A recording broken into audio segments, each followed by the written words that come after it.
There's actually a good conflict here because, of course, Lara's, Wing 8 Copa, Wing 8 Enjoyer. Sneb's in trouble. He has said that if there is Wing 8, he will actually cover himself in Vaseline and roleplay as a slug. We're back on TeaTime. TeaTime is back. TeaTime is alive, much like Guild Wars 2. And we're here to talk about a bunch of stuff. We're going to talk about Secrets of the Obscure Retrospective. Of course, we'll touch on the patch as well that happened. We got a new fractal, Convergence CMs, a variety of things going on there as well. But Retrospective, and of course, new X-Pack reveal coming up very, very soon. I guess in 2 days from now, if I am not mistaken. Relative to the TeaTime. Of course, it might be different when you're watching this, if you're watching on YouTube. But anyway, here we are. We're in business, and I've got the crew, the classic gamers. We got Sneb. He loves the damage booster. He's ready to go. We've got Nike, Twitter user, Nike. There we go.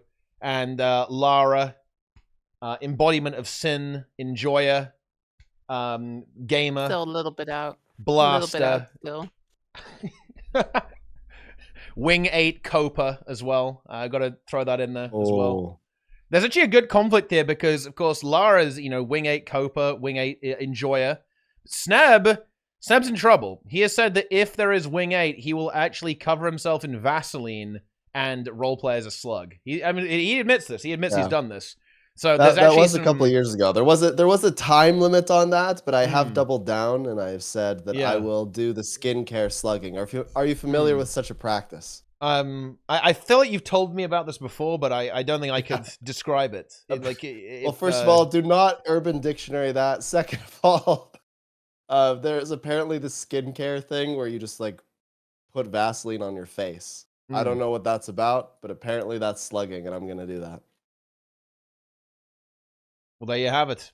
Now you should really sprinkle yourself with salt and then write around on the ground in pain, start low mutiling DPS. on stream. Yeah. You know how usually the first 30 seconds of a video determine whether people are gonna watch. I feel like this YouTube video is gonna perform very well right now. Yeah, I mean, you got to start out strong. I think it's all downhill from here pretty much after that. I'm not sure we can really follow that super well. But anyway, let's get on into it. We're at the end of the expansion now. We're all the way here at the end of Secrets of the Obscure. And we did get a post, actually, from Grouch, the man himself, ArenaNet leader, game director, talking a little bit about things that went wrong. What do we all make of that? Well, I guess how did we think Soto went overall, and also do we have any comments on some of the things that were pointed out within that retrospective, and some commentary on the developers' thoughts on the expansion? I have an insanely hot take, maybe. Well, it's actually probably not that hot. It might be really cold, in fact. Okay. When I read the part about the maps, when they were like, it turns out splitting the map into 3 wasn't a very good idea. So you know what? We're gonna split it into 2. I kind of visualized a cake cutting in half versus in thirds, and it's is it really that different? I mean, I don't think it's about how much you slice up the map. I think it's just about how good the map is. Biora Marches, they sliced that up into 2, but Biora Marches was a good map. It had a cool meta event. Biora Marches sucked. It was a really good environment, I think. Biora Marches was solid. Relative to Internios, very... I mean... Yeah, well, the meta is worse. Not a high bar. And the meta is worse. The keep, defend the keep, that is one of the most brutally painful meta events in existence. Yeah, the first half of... Yeah, Drakkar was pretty cool, is what I'm getting at. Yeah, Drakkar is pretty good, yeah. Drakkar. That is a pretty good one. Well, I think what they were getting at there, to contextualize this, it was a... part of the retrospective regarding some of the issues they felt went with the open world map design. And I think the open world map design definitely was not a strength of Soto, actually, which is, I think, kind of weird. Open world you'd usually think is the strength of Guild Wars 2 and something that the game does really well. I think it was a weakness, in fact, of this expansion this time around, especially in Anais. I think what they were getting at there with dividing it into 2 instead of 3 is I think they did actually end up with a lot of design issues and design constraints with going into 3, right? Because I think they kind of felt that they had to have a little mini meta event on each slice And that has led to the entire thing being super weird. Instead of making like 2 really cool little meta events that kind of join together maybe in the finale in some sense, they ended up making 3 very mediocre, and that's putting it generously, meta events that are kind of disjointed and weird. And to be frank, just unfinished. Like, let's be honest, is the Wyvern very exciting in part 2? Absolutely not. Or if you're Colin Johansson, it's incredibly exciting. Who doesn't love Wyverns, right? The guy loves a Wyvern. And I think the most egregious thing about the Inanas is Epoch. Right, like this is supposedly they made a sick model, right? They made a really cool Scorpion Cryptus model, very exciting, and then it literally stands there and like wiggles back and forth while you very slowly kill. I think it has something like 400 million HP. Like you very, very slowly get through all of its hit points over time. It just kind of stands there doing nothing, and people get mad and AFK. As an aside, can I just say all they had to do to make that an interesting fight besides like lower the HP a little bit? You give the crab Eparch 2 attacks. One is like a very visualized like conal breath attack, like where you just like pick whoever has highest DPS and like aim a breath cone, and everyone has to sidestep it or they go down. And it makes like puke on the ground, like Eater of Souls in Wing 5, right? And then the other thing, you just give him like a backhand claw swipe, like that knocks you back, like Shaq Garrett. You just add those 2 things in to make the melee part like somewhat interesting. Like if you melee the boss, you do something a little bit more than like just your golem rotation for 10 minutes. Like, wow, now all of a sudden it's an interesting like thing. Yeah. There's at least like gameplay happening. Yeah.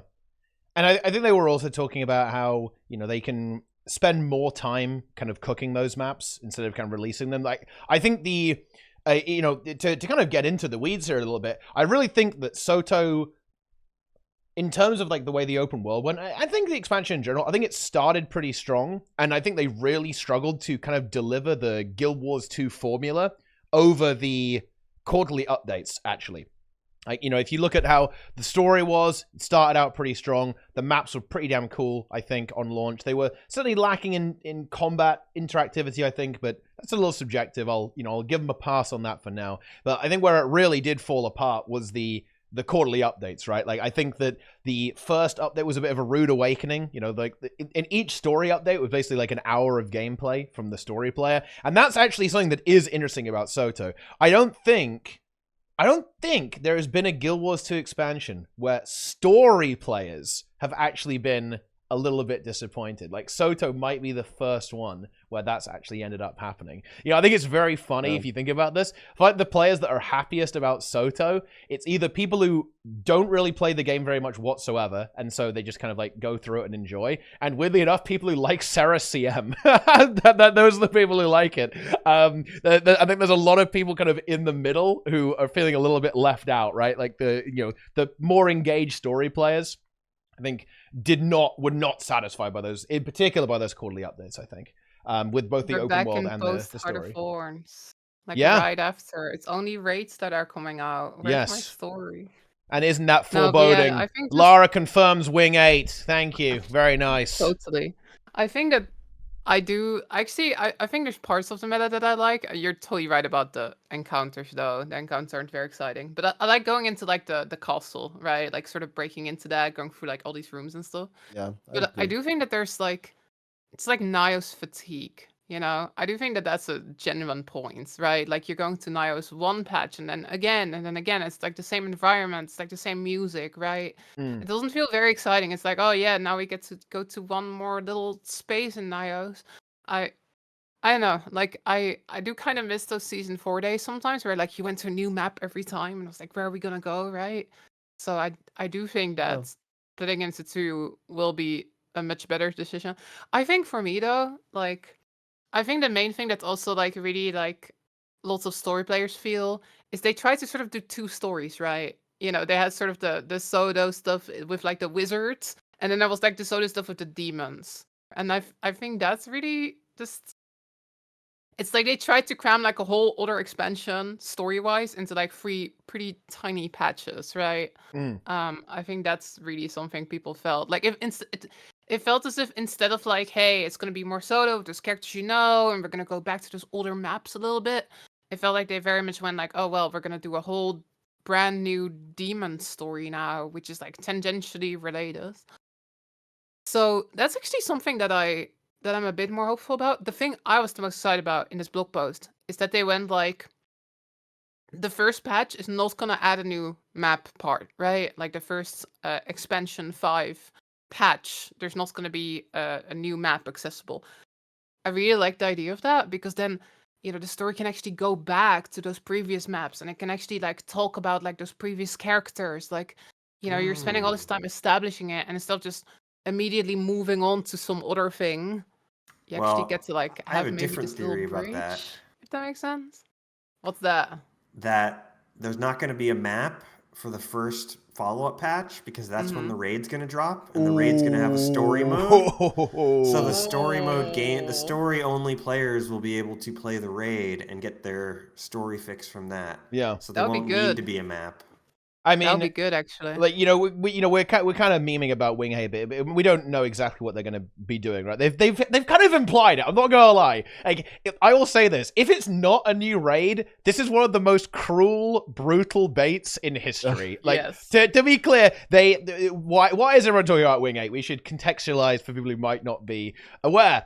There's been couple of statements being made by ArenaNet that yes, we're adding something to the game that's been long requested for 5 years, which is very coincidentally the exact time span where the last Raid Wing came out, right? So that is why everyone's saying that. It would be very brutal if it wasn't. But I definitely agree with Nike here, actually. If they do a raid and it doesn't have story mode, ArenaNet is actually trolling. I don't know what to say. Yeah.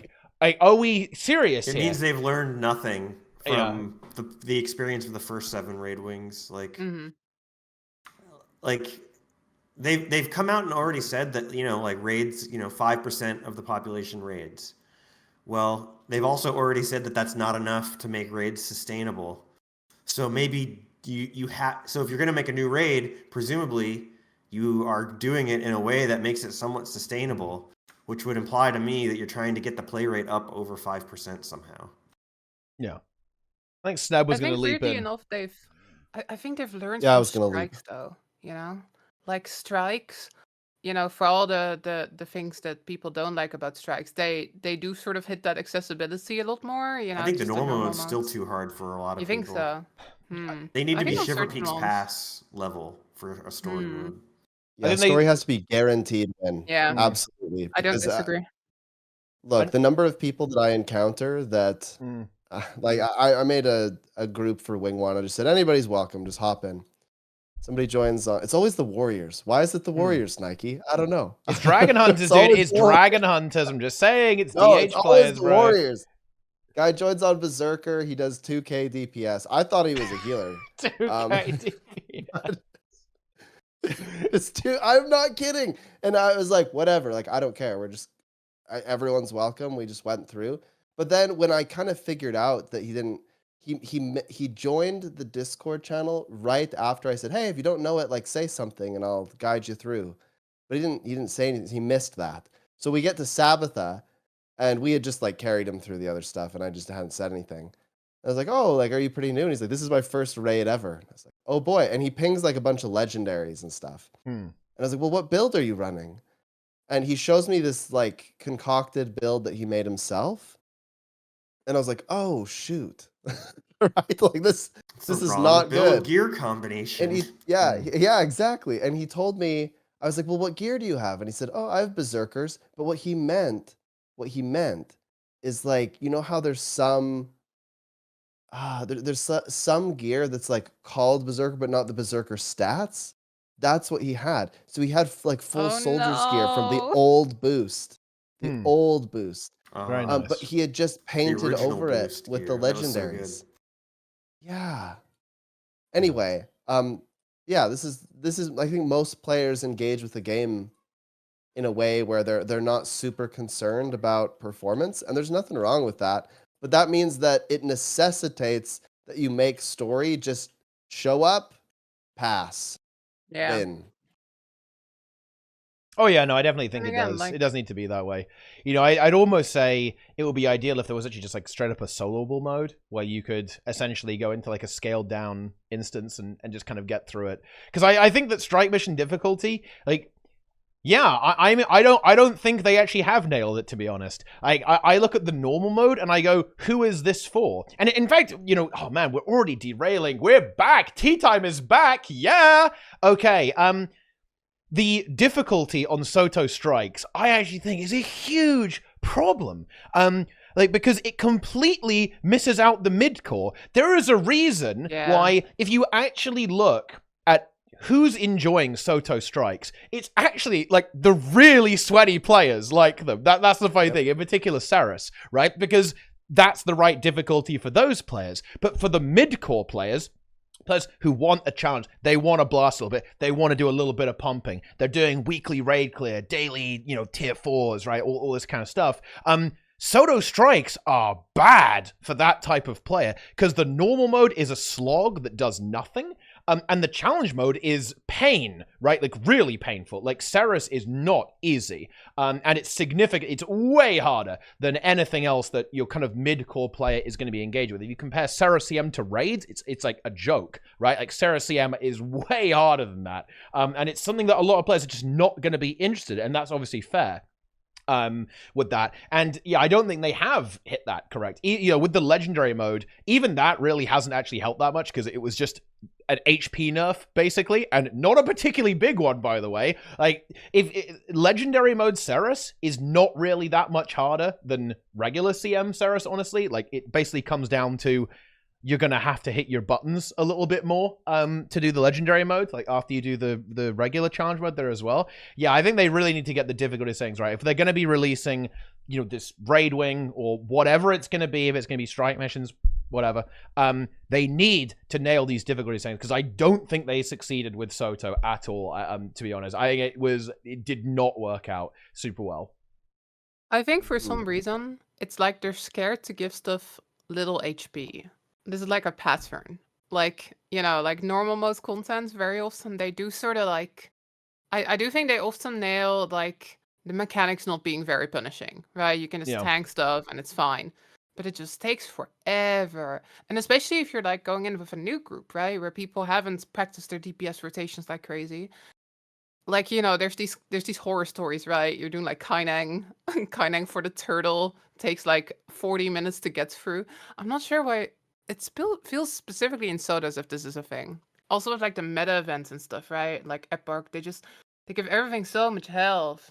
And the new fractals that they've been making, like, it's okay for tier 1 to just be like very little HP. Just blast through it. But for some reason, even in tier 1, they keep giving everything so much health. I don't know why this is a thing. I feel like they just need to tune down the HP. I think the one time they actually nailed this, Iceboot Saga strike missions. Like Iceboot Saga strike missions, true. the easy free. I think those are the perfect sort of like bar for what normal mode should be, where people just get in, have a good time, get out, get their rewards. Well, there's something very specific about that I think people should understand. When you make it so that it can be done relatively fast, you allow players who are more experienced to play with people who are maybe less experienced and not have a bad time. Yeah. You know, I don't want to go in and do a 40-minute KO. I just don't. Yes. I love the new players. I love the 2K DPS warrior, but I just can't mentally handle the 40-minute KO. I don't find that fun, right? So I'm going to avoid that content. But Icebrood Saga, whether I get it done in 3 minutes or 4 minutes or 2 minutes, that doesn't really make that much of a difference to me. So what this does is it allows knowledge share. This means that more experienced players are playing with less experienced players, and they're sharing knowledge, and they're getting better, and they're improving. And that sort of bridges the gap between these two different kinds of players. And that's kind of fun. I think that's a really positive thing for the community. But I had a conversation the other day with someone on Discord, and they were saying, man, you know, I really wish that that Skane Gang had regular strike mission statics. And I said, not a chance that will happen, really. Well, I've considered it, but I don't know that I can do it, because if I do it, what's going to end up happening every single time is half the group is going to improve and be like, we don't want to do these anymore because they're taking too long. And half the group will go, well, we're fine with just kind of sitting back and letting it happen. And then that group will split up every single time. And so all the EOD strikes do, all the Soto strikes do for me is actually create more division in the community. It's not targeted to anyone specific enough, and it doesn't allow for communities to engage with each other. Sure. Right. Well, Normal mode should be easy as heck, and then Yes. challenge mode, you can go hard. Yeah. Really. Yeah. That's what it comes down to. I Yeah. think you definitely want to like have how that more TeaTime linear is now. curve. Yeah.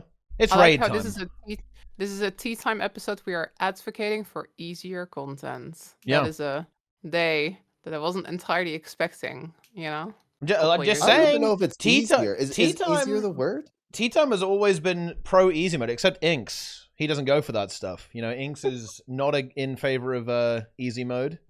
But actually everyone else has always been historically pro easy mode, in fact. I would consider the normal mode EOD strikes and the Soto strikes fairly easy. I would just consider them to not be fun. because they're too long. Well, Because they're way too long. there's Yeah. actually something a little bit hidden here, I think. So within the new design for a lot of this content, I feel like ArenaNet is trying to do more with less. So let's kind of compare the Soto strikes, for example, to the EOD strikes. The EOD strikes have multiple phases, different mechanics in different phases, right? And we see that in the fractal as well, right? With like Eyekeeper of the Peak, for example, has multiple phases and so on. Where if you look at the Soto strike missions, I think Ceres is a really good example of like a way to do this pretty creatively, right? Is that it's the same mechanics overlapping in different ways, but ultimately the fight is the fight the entire time. I think it works on Ceres. I think a place where it really doesn't work, and it's a big miss, is Epoch in the Fractal. Because on Ceres, they keep it fresh, the overlaps are very cool, right? Like, the fight is challenging. I think we could probably do without Phase 1, but whatever. Okay, we live and we learn. But if you go to Epoch, it's the same attacks over and over again the entire time, right? And over the course of like a 5-minute encounter. That is not fun at all. And that's, I think, how a lot of the normal modes play out as well. And actually the meta, I think in particular the Epoch meta event in open world, it's like, wow, it is literally the same thing for 10 minutes, right, in a row. Like, that is where I think things... that's where the high HP becomes problematic. Like, Su-1 having high HP is not a problem, because Su-1 does a lot of exciting things and has multiple phases and keeps the player engaged the entire time. Each phase only lasts about a minute and a half, right? Like in a regular group for Dragon's Den, like a minute to a minute and a half. So there, you're engaged. Like, you're doing a new thing every minute. Approximately. But if you're on the Soto content, you are doing the same phase for 5 to 10 minutes. Ugh! Okay, that's rough. To be honest, I think, in that regard. Like, that's where the high HP is problematic. And I think having high HP, I kind of wanted to break in. I think having high HP is actually good. I'm going to put my foot down here on this. I think it's good, actually, but it needs to be done correctly. The reason I think it's good is for the same reason that I think it was good that Dragon's Den had a lot of HP. Do you know what you see in the LFG now? And you see this in the challenge mode Convergence LFGs too, actually. This is why content like this kind of mid-level content is actually a good thing for this. Like, I see now LFG saying doing subgroups, like, and I go in there and people are organizing, like, oh yeah, all the quickness goes in sub 3, all the elat goes in sub 4, all the DPS go in sub 2, right? And then they do that. Like, what that does is it does kind of get players' problem-solving brains into gear, right? And like, they're going like, well, we've got to it's got a lot of health. We better do the quickness and alacrity thing, huh? That sounds like a pretty good idea to me. I think that's actually good in the same way that it was with Dragon's End. And yeah, they should probably nerf it a little bit. I'm not saying they shouldn't nerf it at all, but I actually think having kind of pump checks, it gets players engaged with the game. I think a little bit, right? Maybe I'm coping, but like a little bit. No, I've got to just squash this. Oh this my god, silly. He's going crazy. He's unleashing. Debate. Yeah, debate. Let's go. Let me tell you my Eparch experience. My Eparch experience is I go into my guild and I say, hey, I'm at the meta. The only way this is going to die is if like 20 of us get in here and just DPS the boss. And so I get those people, I put them in 4 subgroups, and we just sit there for 10 minutes straight doing our rotation. 10 minutes of, sometimes longer, 10 to 14 minutes of constant aggressive rotation. And you might be thinking, Sneb, why does that matter? Yeah, why does that matter? Well, here's the thing. My hands actually hurt after doing that. And maybe I'm just old now or something, but like doing the rotation for like 14 minutes straight, just so that we can kill the boss, and nothing else happens. Like I joked the other day that Eparch's legs are hot glued to the floor in the lore. Like that's the lore, is they can't move, you know? But you just sit there and you just do the rotation, and it's just so boring, and there's no reprieve from that. I actually think giving things a ton of HP is actually an accessibility issue to some extent. Well, that's why it needs phases. It needs phases. Yeah. Yeah, right? if you do phases, up, maybe. right? Yeah. It should have had a thing where it's like, okay, you DPS it for a while, then it goes invuln, and then you do like the rifts, and if you do the rifts successfully, you get the buffs that make you do more damage, so that the next phase goes faster. And DPS phase. You encourage the tryhards, because right now, I will not do any of the little adventures that are going on around with the rifts. Yeah. I'm DPSing the boss. Well, you actually can't though, Nike. If you do the rifts, the boss may not die because. Well, that's the thing is like, and I also have no interest in doing those other things. I'd rather just DPS the boss. But if you made it so that like, if I wanted to be the top DPS, I had to do the rifts during the intermission phase to collect as many of the things as possible to get the maximum amount of buffs, so that I'm doing like big damage. Then that would be fun. I don't know. Yeah, exactly. It's like Dragon's End, right? Like nobody really complains that Dragon's End is too long, because like you're going to these islands, you're like, you know, you gotta like kill the Thorn Hearts, you gotta do the jumpy thing. You just need to break it up, right? It's fun to have like these DPS phases, but not if it lasts the whole time. You gotta have some stuff in between. Yeah. Because Dragon's End, you know, criticism aside of people who thought it was too hard, nobody's going to say Dragon's End was boring.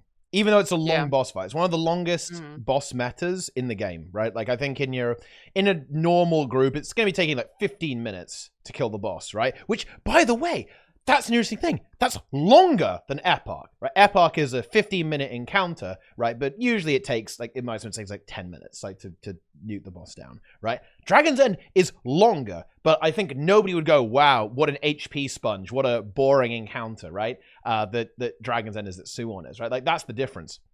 And that is a little bit of a concern to me. Like, you know, if we're just going to, bottom line here, no bullshit, I was not convinced that the ArenaNet new model delivered a good open world in the quarterly updates. I think that's something that they've got to prove in the next expansion. I'm really hoping they nail this, because I think they have to deliver this, right? They need to prove that they can deliver a good story in the quarterly updates. They need to prove that they can deliver a good open world experience in the quarterly updates. That is where I think Soto fell quite short of, and by the way, that's not even me talking shit. Arena agree with that, right? Obviously, not in quite this strong terms, because, you know, like, they're not going to just like flame their own company. That's a bit harsh, isn't it? But yeah, it's going to be a little bit corporate. But yeah, Arena agree with that. Like, that's what they tacitly said, like, in the blog post, is that yeah, we want to do better with the story. We want to do better with the open world, right? Like, in that regard as well. Probably wasn't a good idea. To, you know, have Eparch as a villain. Should have been Ceres the entire time, you know, like, keep that guy around a little bit longer. don't set up Epoch. Bit of a waste of time, to be honest. Right? You know, little I- spindly legs. Wow, scary. I feel compelled to add 2 more things to this Eparch talk. I think it's super important. The big distinction between Dragon's End and Eparch is also that when you die at Dragon's End, it's like very obviously your fault, right? Oh, you stood in like the giant orange rectangle that you were not supposed to stand in. Dead, right? At Eparch, you're like, the visual clutter was so enormous that I didn't see these extremely small circles under my feet that instantly killed me and punished me. And I think that that's really anti-fun as well. It's anti-player. You know, I die a lot on that fight, or at least I did at the start, because I just couldn't see anything. Like, how am I supposed to see the circles? And then, to boot, this is the final Eparch criticism. I have never seen the break bar break on NA. Never. I've done it Same. 14 times. I've never seen it break once. And I have led squads and I've explained how the mechanic works. I've dropped way stations. I've told people, you know, hey, CC at this time. No, it has never broken. And what this means is, at least this is how, I could be wrong here because I don't even know if I fully understand the mechanics. But if it gets stacks, the way you get rid of stacks is by breaking the bar. That's correct, yeah. I have never seen the bar break. This means that if it gets stacks, they will never leave. So you're kind of just like a victim to that. It's like, oh, we messed up. There's no way to recover. But in Suwon at Dragon's End, you can be like, oh, you know, we're a little bit slow. The tail is up. Let's go do the tail. Like there's kind of like a backup. But in Eparch, just I think it's just not refined enough, and it doesn't feel like you're really able to. There's like no counterplay. It feels like. Now I understand, like the EU people. I know that you are very good at pressing your buttons, and that you know what your break bar skills are, and that you will press them. But on NA, it's not happening, folks. It's 14 times 0 break bar. Best was we got it to 40%. I think it's the buff, right? Like there's a buff you can get that lets you do way more CC. But like, you know, the little circles, like they're kind of confusing, to be honest. Like, No one knows you what know, they you gotta like do. memorize like the swords are like power, the fist is like Kondi, the purple one is like CC. Like most Yeah. average players going into that are not gonna have that memorized, right? And I think that's what it's like tweaks for. Like they're gonna assume that everybody is gonna go and get the CC buff and then go break the bar. But like in reality, most people are like, oh, I guess we CC, right? Like that crucial step is kind of missing, I think. Yeah. Well, But I've this is never the seen it perfect break way to either. measure this. This is a Never. perfect way to measure this. Chat, press 1 if you had no idea that you could remove the stacks. Like they'll have no idea. I don't Most even people know have that no it Pressing idea. one. got stacks. I don't Pressing- know the mechanics. All I'm doing is my DPS rotation. I don't True. pay any attention to anything else. There's a lot of And that's a ones. problem. I have no idea what the stacks are, what they do, why they're there, how to get whatever, dude. I'm just goleming.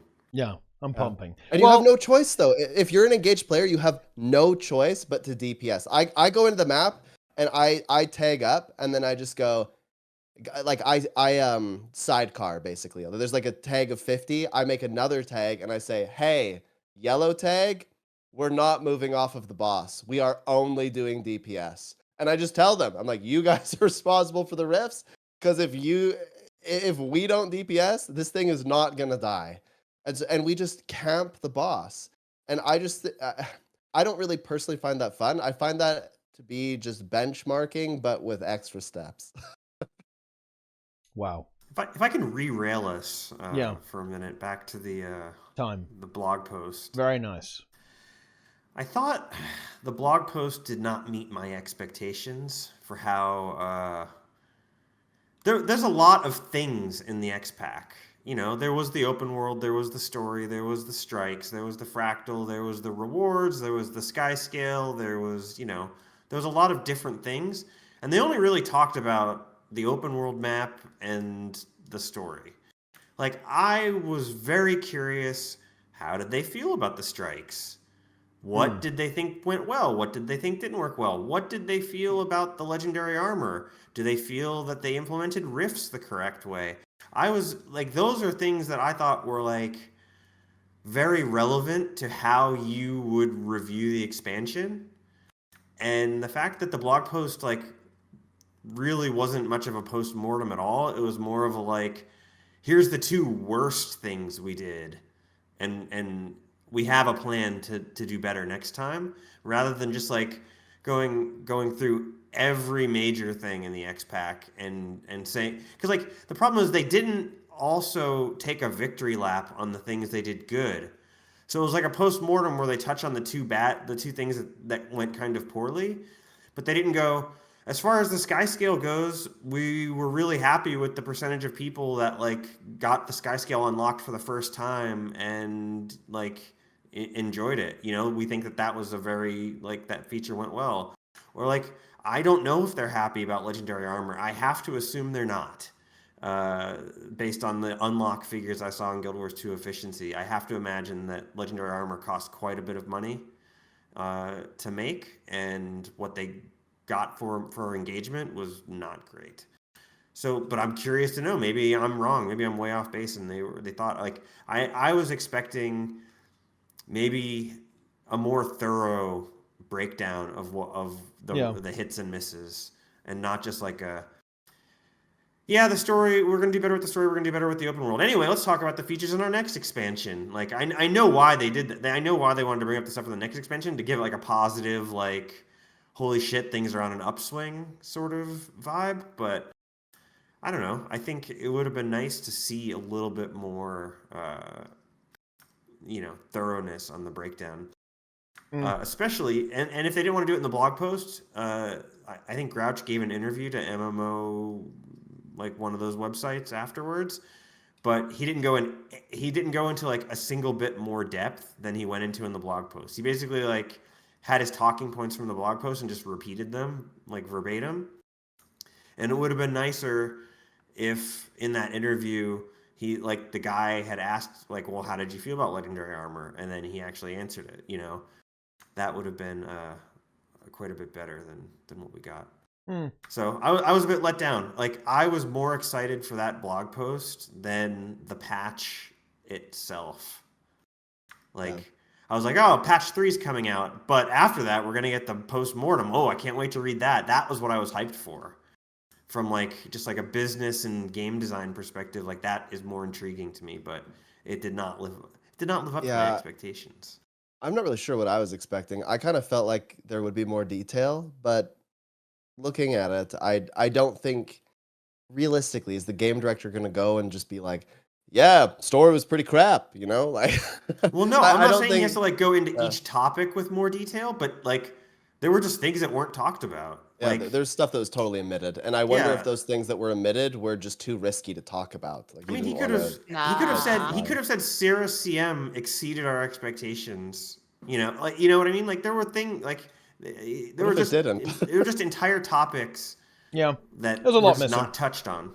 I think there was a lot of things that would have been really nice to see addressed. I think one thing that's like very notable is the kind of distribution of the releases. I think I'm not alone in this. I think many players feel the same way. I felt that Soto was very light on launch in terms of things to do outside of playing through the story. You couldn't get Legendary Armor yet. You had to wait for that. No Legendary Sigil yet. You had to wait for that. There was no challenge mode. You had to wait for that. There was no new weapon. You had Weapon Mastery, yes, and that was, you know, okay, but not super impactful compared to adding an entirely new weapon into the game. Like, it definitely felt very light on launch, and that almost like some of the later patches were more impactful than the actual expansion launch. It would have been really nice to hear about that. I definitely agree. It would have been really cool to hear what they thought about Ceres and not what they've learned. Like, do they have any more plans for legendary mode down the line? Is this a one-off? I don't know. We don't know about that. I think another really big elephant in the room that I've got to admit, Grouch, he is a very charismatic guy, very, very good communicator in my opinion. Like, everyone's already super hyped up for the next expansion, but the amount of content didn't get mentioned, right? Everyone was like, oh my god, it's 1 hour of story every 3 months. Yeah, that's very rough. That didn't come up. Is it going to be more? Is it going to be the same? I think it's probably going to be the same, to be honest, just arranged in a different way. It's going to be the same, right? And I think that's going to be another issue of contention in the expansion down the line. Do they have any plans to find a way to release more content, right? I'd have loved to hear about encounter design, because I think if you look at Soto from an encounter design perspective, it doesn't look good. The only encounter I think was good was Ceres. Everything else, I mean everything, that's including the open world, is definitely not the strongest in terms of that. Like the open world encounters, like there's a lot of sky scale fireballing, there's a lot of hitting inanimate objects that don't really do anything or try and fight back. It looks real pretty and it sounds really good, but it doesn't play super good. In my opinion, outside of Ceres, like that would have been nice to come up there as well. Like, so I definitely agree. There was a lot missing from the retrospective that would have been really nice, right? I think, yeah, but yeah, go ahead. Did they talk about convergences and rifts? Like that was supposed to be one of the biggest features about Soto, and I don't think it was mentioned at all. No. I was pretty happy with the post, to be honest. You are not wrong though. Like there's a lot of topics that just weren't really mentioned that would for sure be interesting to know about. I think for me though, I didn't even think about that too much because I felt like they sort of went for the stuff that was really on everybody's minds. You know, like specifically the story was big time on everybody's minds, and they went into that like with, in my opinion, quite a lot of transparency, just like sort of breaking down what they think went wrong. I think they really did accurately sort of like identify what the issue was with like over scoping and like, you know, too small of an expansion. But yeah, I guess I haven't even really considered all these other topics. I wonder if like with most of them, maybe they didn't feel like they had that much exciting stuff to say, right? It's exciting to be like, well, the story was like this, but we have a plan, right? We have a plan to fix the connect time. They really focus on the stuff where they have a plan, right? Where they're like, next time, well, we're gonna approach it a little bit differently. Like the stuff where it was like, that's kind of gonna stay the same. That stuff didn't really get mentioned, I suppose. Yeah, or if, you know, they could have also said we were happy with the way that Yeah. such and such went. And I agree. it didn't have to be like a list of like all the things they screwed up. Like that would be depressing for them as a company. But like you can be happy with the way certain things went and say we were happy with the way certain things went. Yeah, and just be a I little think more by thorough in that omitting the regard. happy things, it makes you question if they're happy about it. Yeah, For exactly. example, Like I have to convergences assume and they're rifts. not in a lot of ways. Like, do they like convergences and rifts? Are rifts and convergences just over? Like the vibe that I get is they're never touching those again. Please never do another rift. But here's the thing: is that I actually think that conceptually, the idea of having on-demand events that you can run around kind of in between other meta events, conceptually, that's a very good idea. In execution, I think rifts made a few mistakes. Maybe I think they were trying to repair the economy, but they added like all this item bloat and confusion with that. Well, I tried it with personally wasn't a bounties, fan and of they that. tried it with rifts, and they're 0 for 2. So maybe at some point they'll iterate and get the whole like infinitely stuff to do open world event thing right. But they're 0 for 2 so far, which does not give me confidence that they have it figured out. Yeah, it feels like they're just gonna like let it go completely, which I feel like it's kind of odd. If they liked it, if they thought, oh yeah, you know, this kind of worked as planned, but we don't really see us doing it anymore. I mean, even that would be interesting to know about.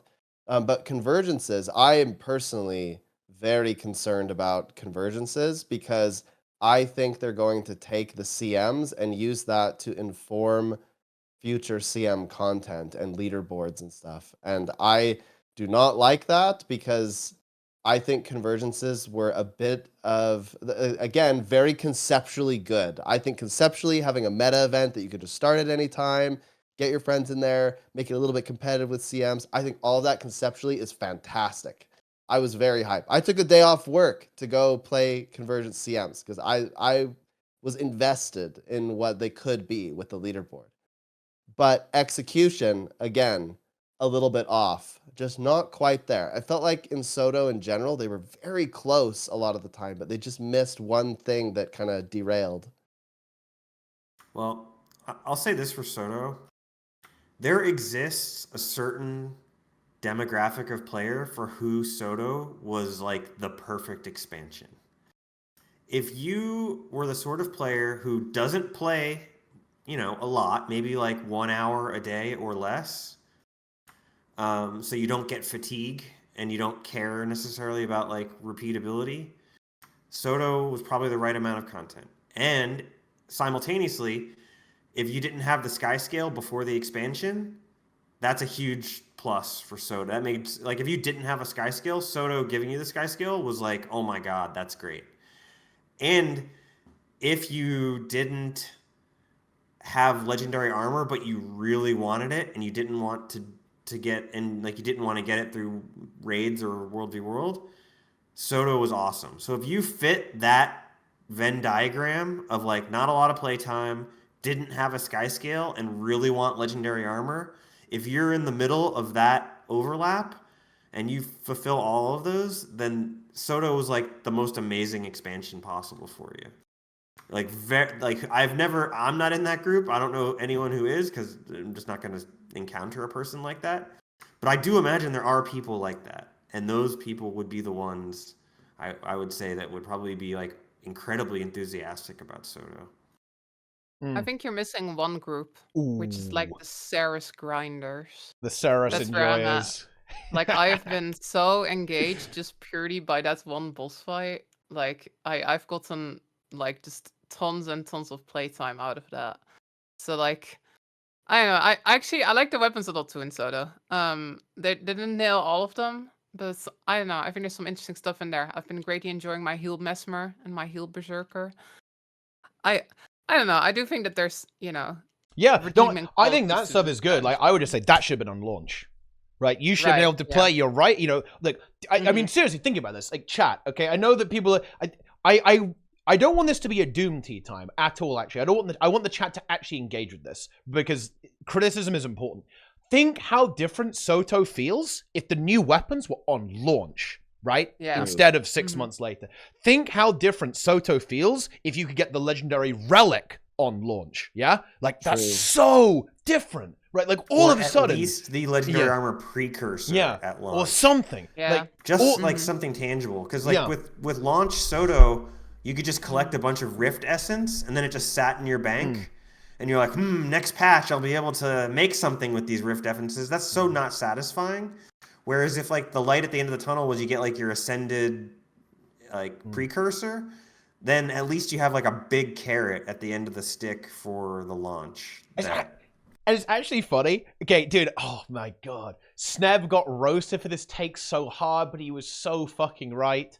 Giving the legendary relic away for free was a mistake. They shouldn't have done that, because all of a sudden, like, there was no content, right? Like, for a lot of these players. And again, it's a minority. Obviously, not everyone has like a bunch of legendary runes. But if you even had one legendary rune, didn't they just give it to you for free? Like, immediately? Like, you instantly got, the legendary relic as well. That actually was scuffed. It was like giga scuffed, I think. You have no idea how many people I see in pugs for strikes, and they all have exactly one legendary rune. And I know exactly why they have exactly one rune, and it was just to get the free legendary relic.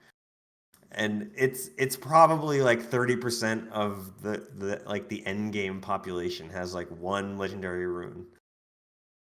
Yeah, I don't know. I found that whole thing to be just kind of strange, because I thought the legendary relic was an opportunity for it to be kind of like Aurora or something, where you're that would've been going cool. around doing these achievements. I that's what I expected, and so I had like saved up gold and materials. I had stockpiled really hard, and then they announced that, and I just kind of felt unsatisfied by it. I wasn't like super pissed off or anything. I just kind of felt, okay, I guess. But it was kind of strange because it had been so long without that convenience, and everyone was like really excited to go after it. So I think they have learned a bit here, actually, because now you're gonna have to unlock the relics, right, in the next expansion. So you're gonna have to actually play. But sorry, go ahead, Lara. I think the thing is as well that, like, the legendary armor was like the grindy content in Soto, right? That was like the thing to go for. But a lot of like really engaged players, we already have legendary armor. Whereas like a relic is something nobody in the game had, right? So that could have been this opportunity to get like all these like long time veterans really engaged. But at the same time though, like, there's the whole thing where like people were kind of upset because they had legendary runes and then their functionality got taken away, so they wanted to have it back and stuff. I think it's like they got some goodwill initially, but long-term engagement-wise, it was probably not the right decision. But I don't know. It's it definitely people were pretty hyped when they announced it. You know, people were like, "Oh, that's so nice." Yeah, I guess That I reminds guess me. it's probably the right place to mention that like maybe Trig and CMC and Roy can wake the fuck up and Oh. design some interesting relics Oh shit. that aren't just completely Oh. boring and do nothing and Whoa. don't define your build and just like, wow, I equipped this relic and now I add like 2 more bleed stacks to the boss I'm hitting. There are more Holy interesting crap, ones that is coming fun. out, though. There are more interesting ones coming out. It's getting better. Zakiros is really interesting, in my opinion. There's, you There's- know, One relic. there's kind of a meme, Getting better. but I really, I'm not saying they can't make any interesting DPS relics, but I kind of think that it was a mistake to make relics be a DPS increase at all. I think they Oh, man. if they'd gone in a direction where they are pure utility, right? They're pure utility. Like you pick a relic that is only for utility. That might have been a little bit more interesting, I feel like. For sure. Because right now, relics are very passive on almost every build. And by the way, even in competitive, you might think, oh, in PvE, yeah, no shit, they're going to be passive, right?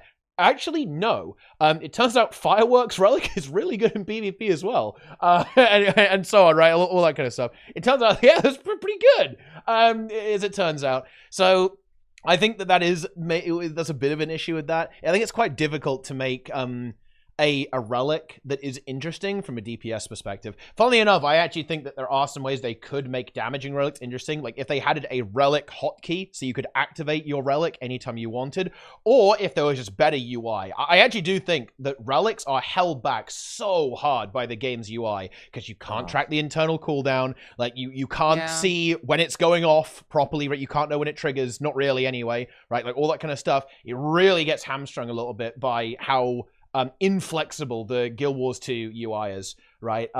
With all that kind of stuff going off, like the system is struggling a little bit, to be honest. I think, and like you can even see this in strike missions, by the way. Like you have to look down to see how many gluttony stacks you've got on Saras, right? Like, oh, how many have I got? Like, ooh, gotta look down, right? All that kind of stuff is really not ideal. And look, I'm not gonna lie, they actually just should, like, ArenaNet should make their own implementation of weak auras. They absolutely should. Like, it would just make the game better. Let's be honest, okay? But now, I have to contextualize that now. Basically, you should be able to move your boon bar around, guys. And you should be able to resize it.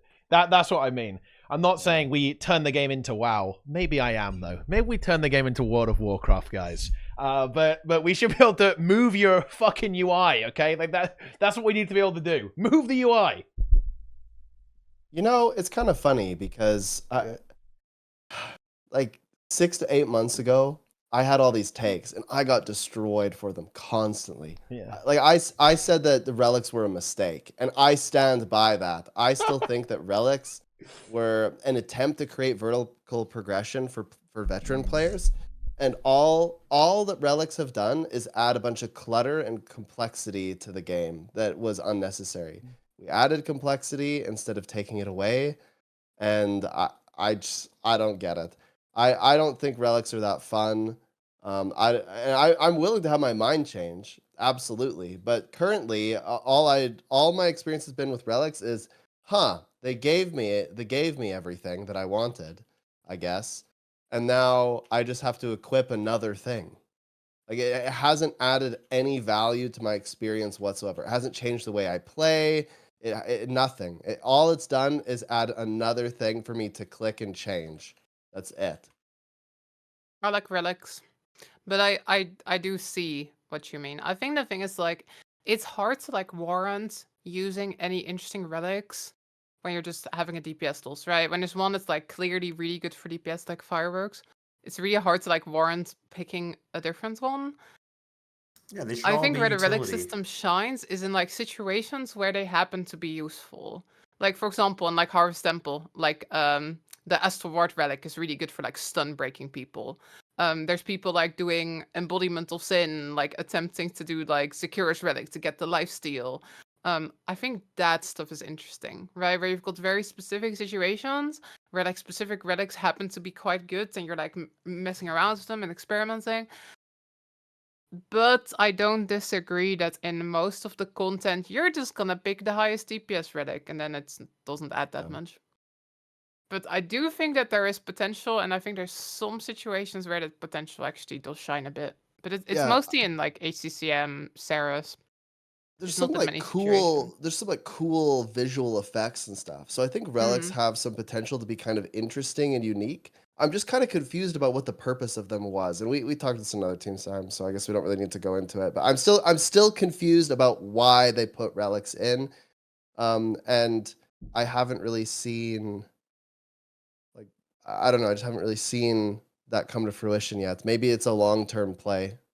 Well, you decouple the stats from the It was passive, probably to right? make more runes. Yeah, I more actually like viable. relics, to be Yeah. honest. I actually like it because previously with runes there could be like a really cool 6-piece bonus, but you would never take it because it had just Because of the crappy stats. stats, right? Mhm. Whereas now, because it's decoupled, you know, if anything, runes almost feel a little bit semi-pointless now, kind of, right? Because it's like, oh yeah, you just, you know, yeah, like for example, now there's like, you know, you always pick like the Giga rune for DPS because it's got like, oh yeah, it's got like 1 billion power, 1 billion condition damage on it, right? So you're just gonna go for that one. So you don't see a crazy amount of variety in terms of runes, but yeah, I think decoupling was pretty cool actually. Or at least, hey, maybe they should just remove runes, just make relics instead, right? Like just replace the entire system. Yeah, I mean, this is kind of what I'm talking about, though. It's just a little bit strange to have removed that, but then nothing's really changed. People still don't use a lot of those cool effects and stuff, at least not from what I can tell. Because some of the And relics are like so obvious DPS increases, right? yeah, Like I 100% yeah, agree. That's like Mm. so again, it would be more interesting if the relics were all utility wise, because then you could actually pick. But now it's like, why would I pick something else than fireworks, right? There's only a few situations in the game where that makes sense right now. Because fireworks is just too good DPS wise. I mean, and half the relics are complete garbage. They're like, Yeah. when you use your elite skill on a 60-second ICD, Oh. you get 2 seconds of regeneration. Yeah, nice. Like, what? Well, so I think this kind of we're kind of prodding on something that they actually did get talked about in the retrospective, like this kind of idea of not adding hats to hats and kind of iterating on systems instead of adding new ones. I think that this is something that Arena.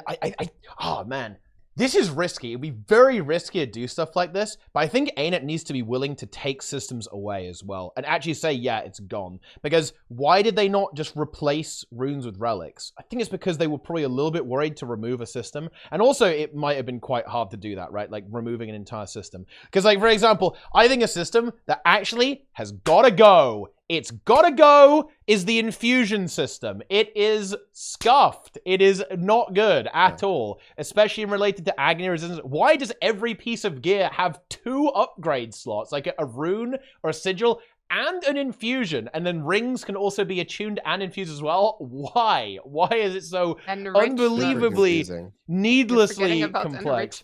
Well, that one I actually don't hate, because if it was just enrichments, then that's fair enough. But the fact that it's like 1 billion other things, it's really, really scuffed. I think that I think Arena has to be willing to remove systems too. Like replace, like rework fractals, replace Agoniers with just fractal level. I think moving infusions to the cosmetic wardrobe would be sick, actually. So you can like just slot in your Chak, unlock a Chak on your account, boom.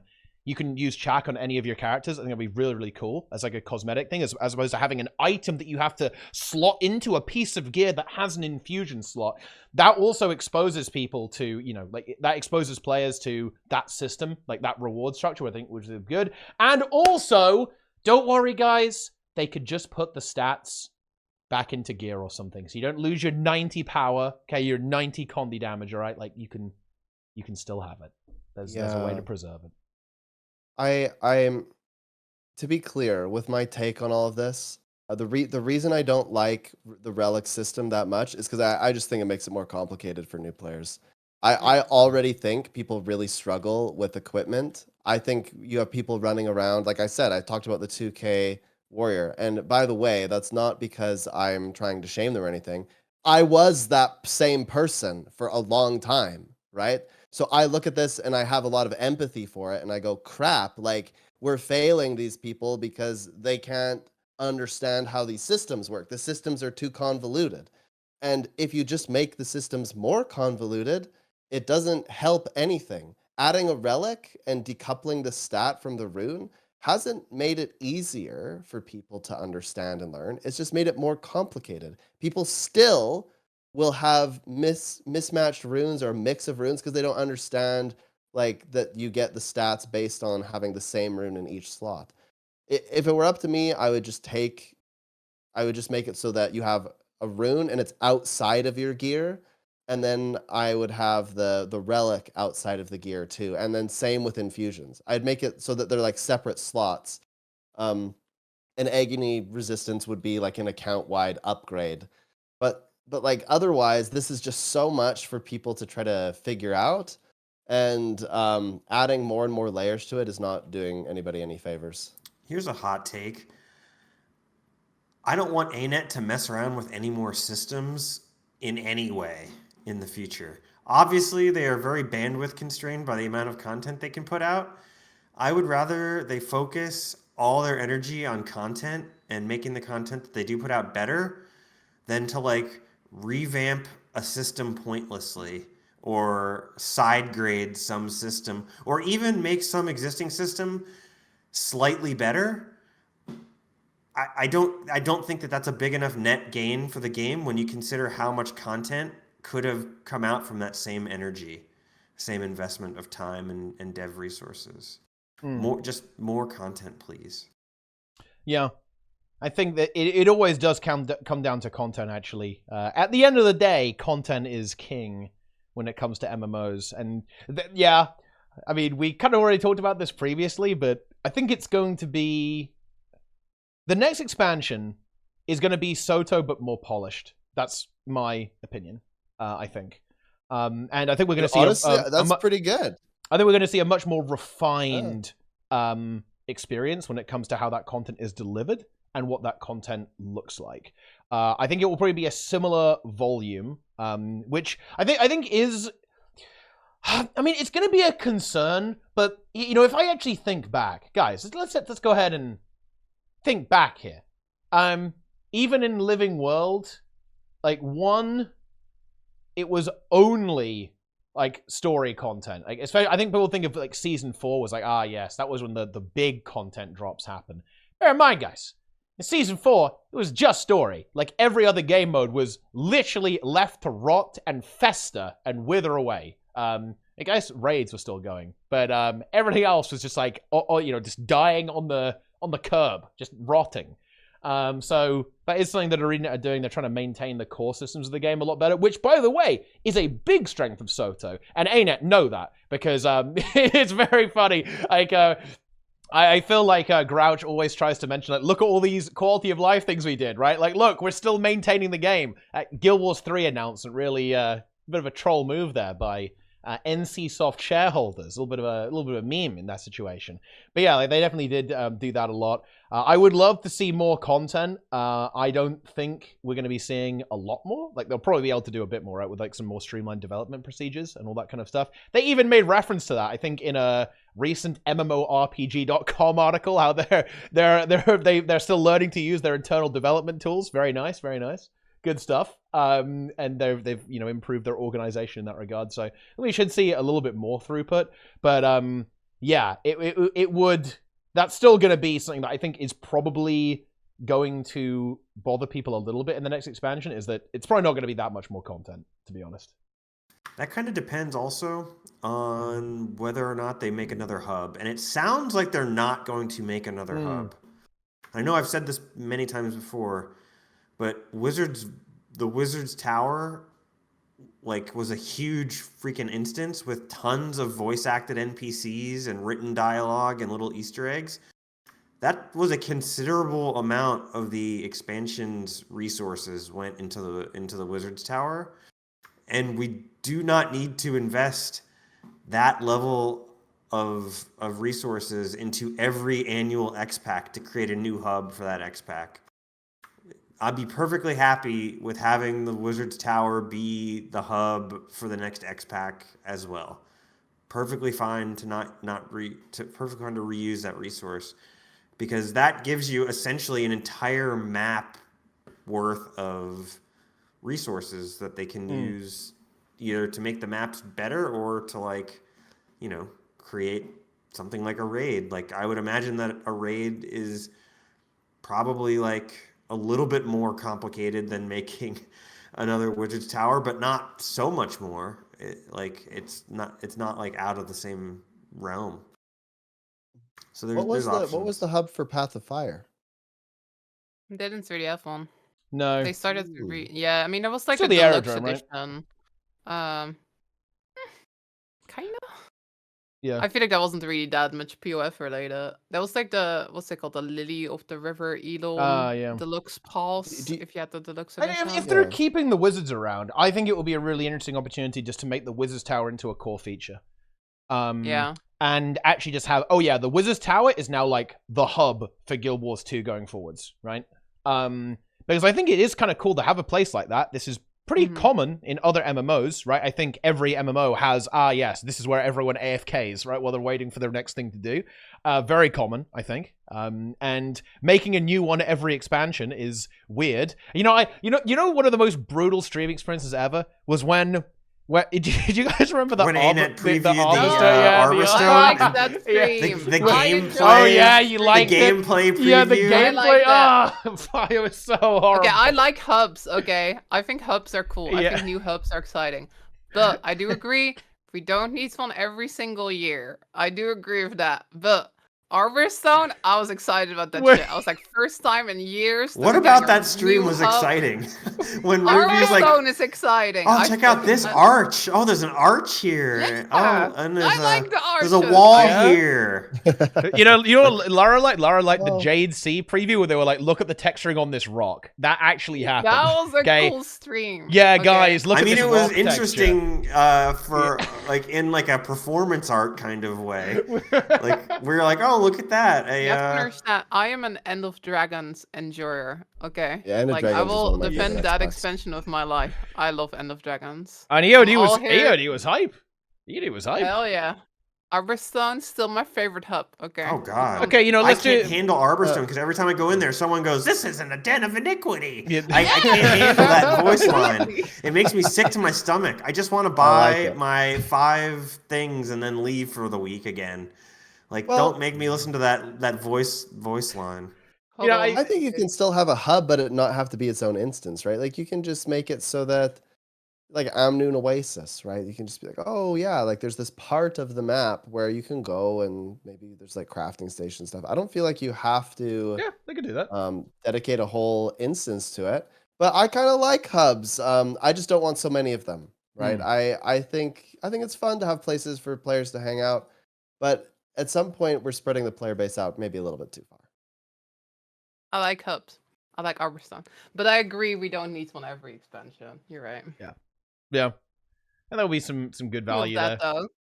I feel like we've been reflecting, you know? We've been doing the thing where we look at the retrospective. So you want to gaze forward is what you're saying? Yeah, the teasers, Tuesday. So we can all make a bunch of takes that are going to be completely invalidated in 48 hours? Yeah, exactly. I mean, that's Let's do perfect. it. Yeah, that's what we're going to do. Exciting! Aren't you? I'm feeling the hype, genuinely. Okay, here's the thing. I think Arena right now... I'm trepidatious. I think Arena is playing a really dangerous game currently. Because, like, you know, they talked about a lot of stuff in the retrospective, but they also did a lot of, like, kind of like very confident teasing.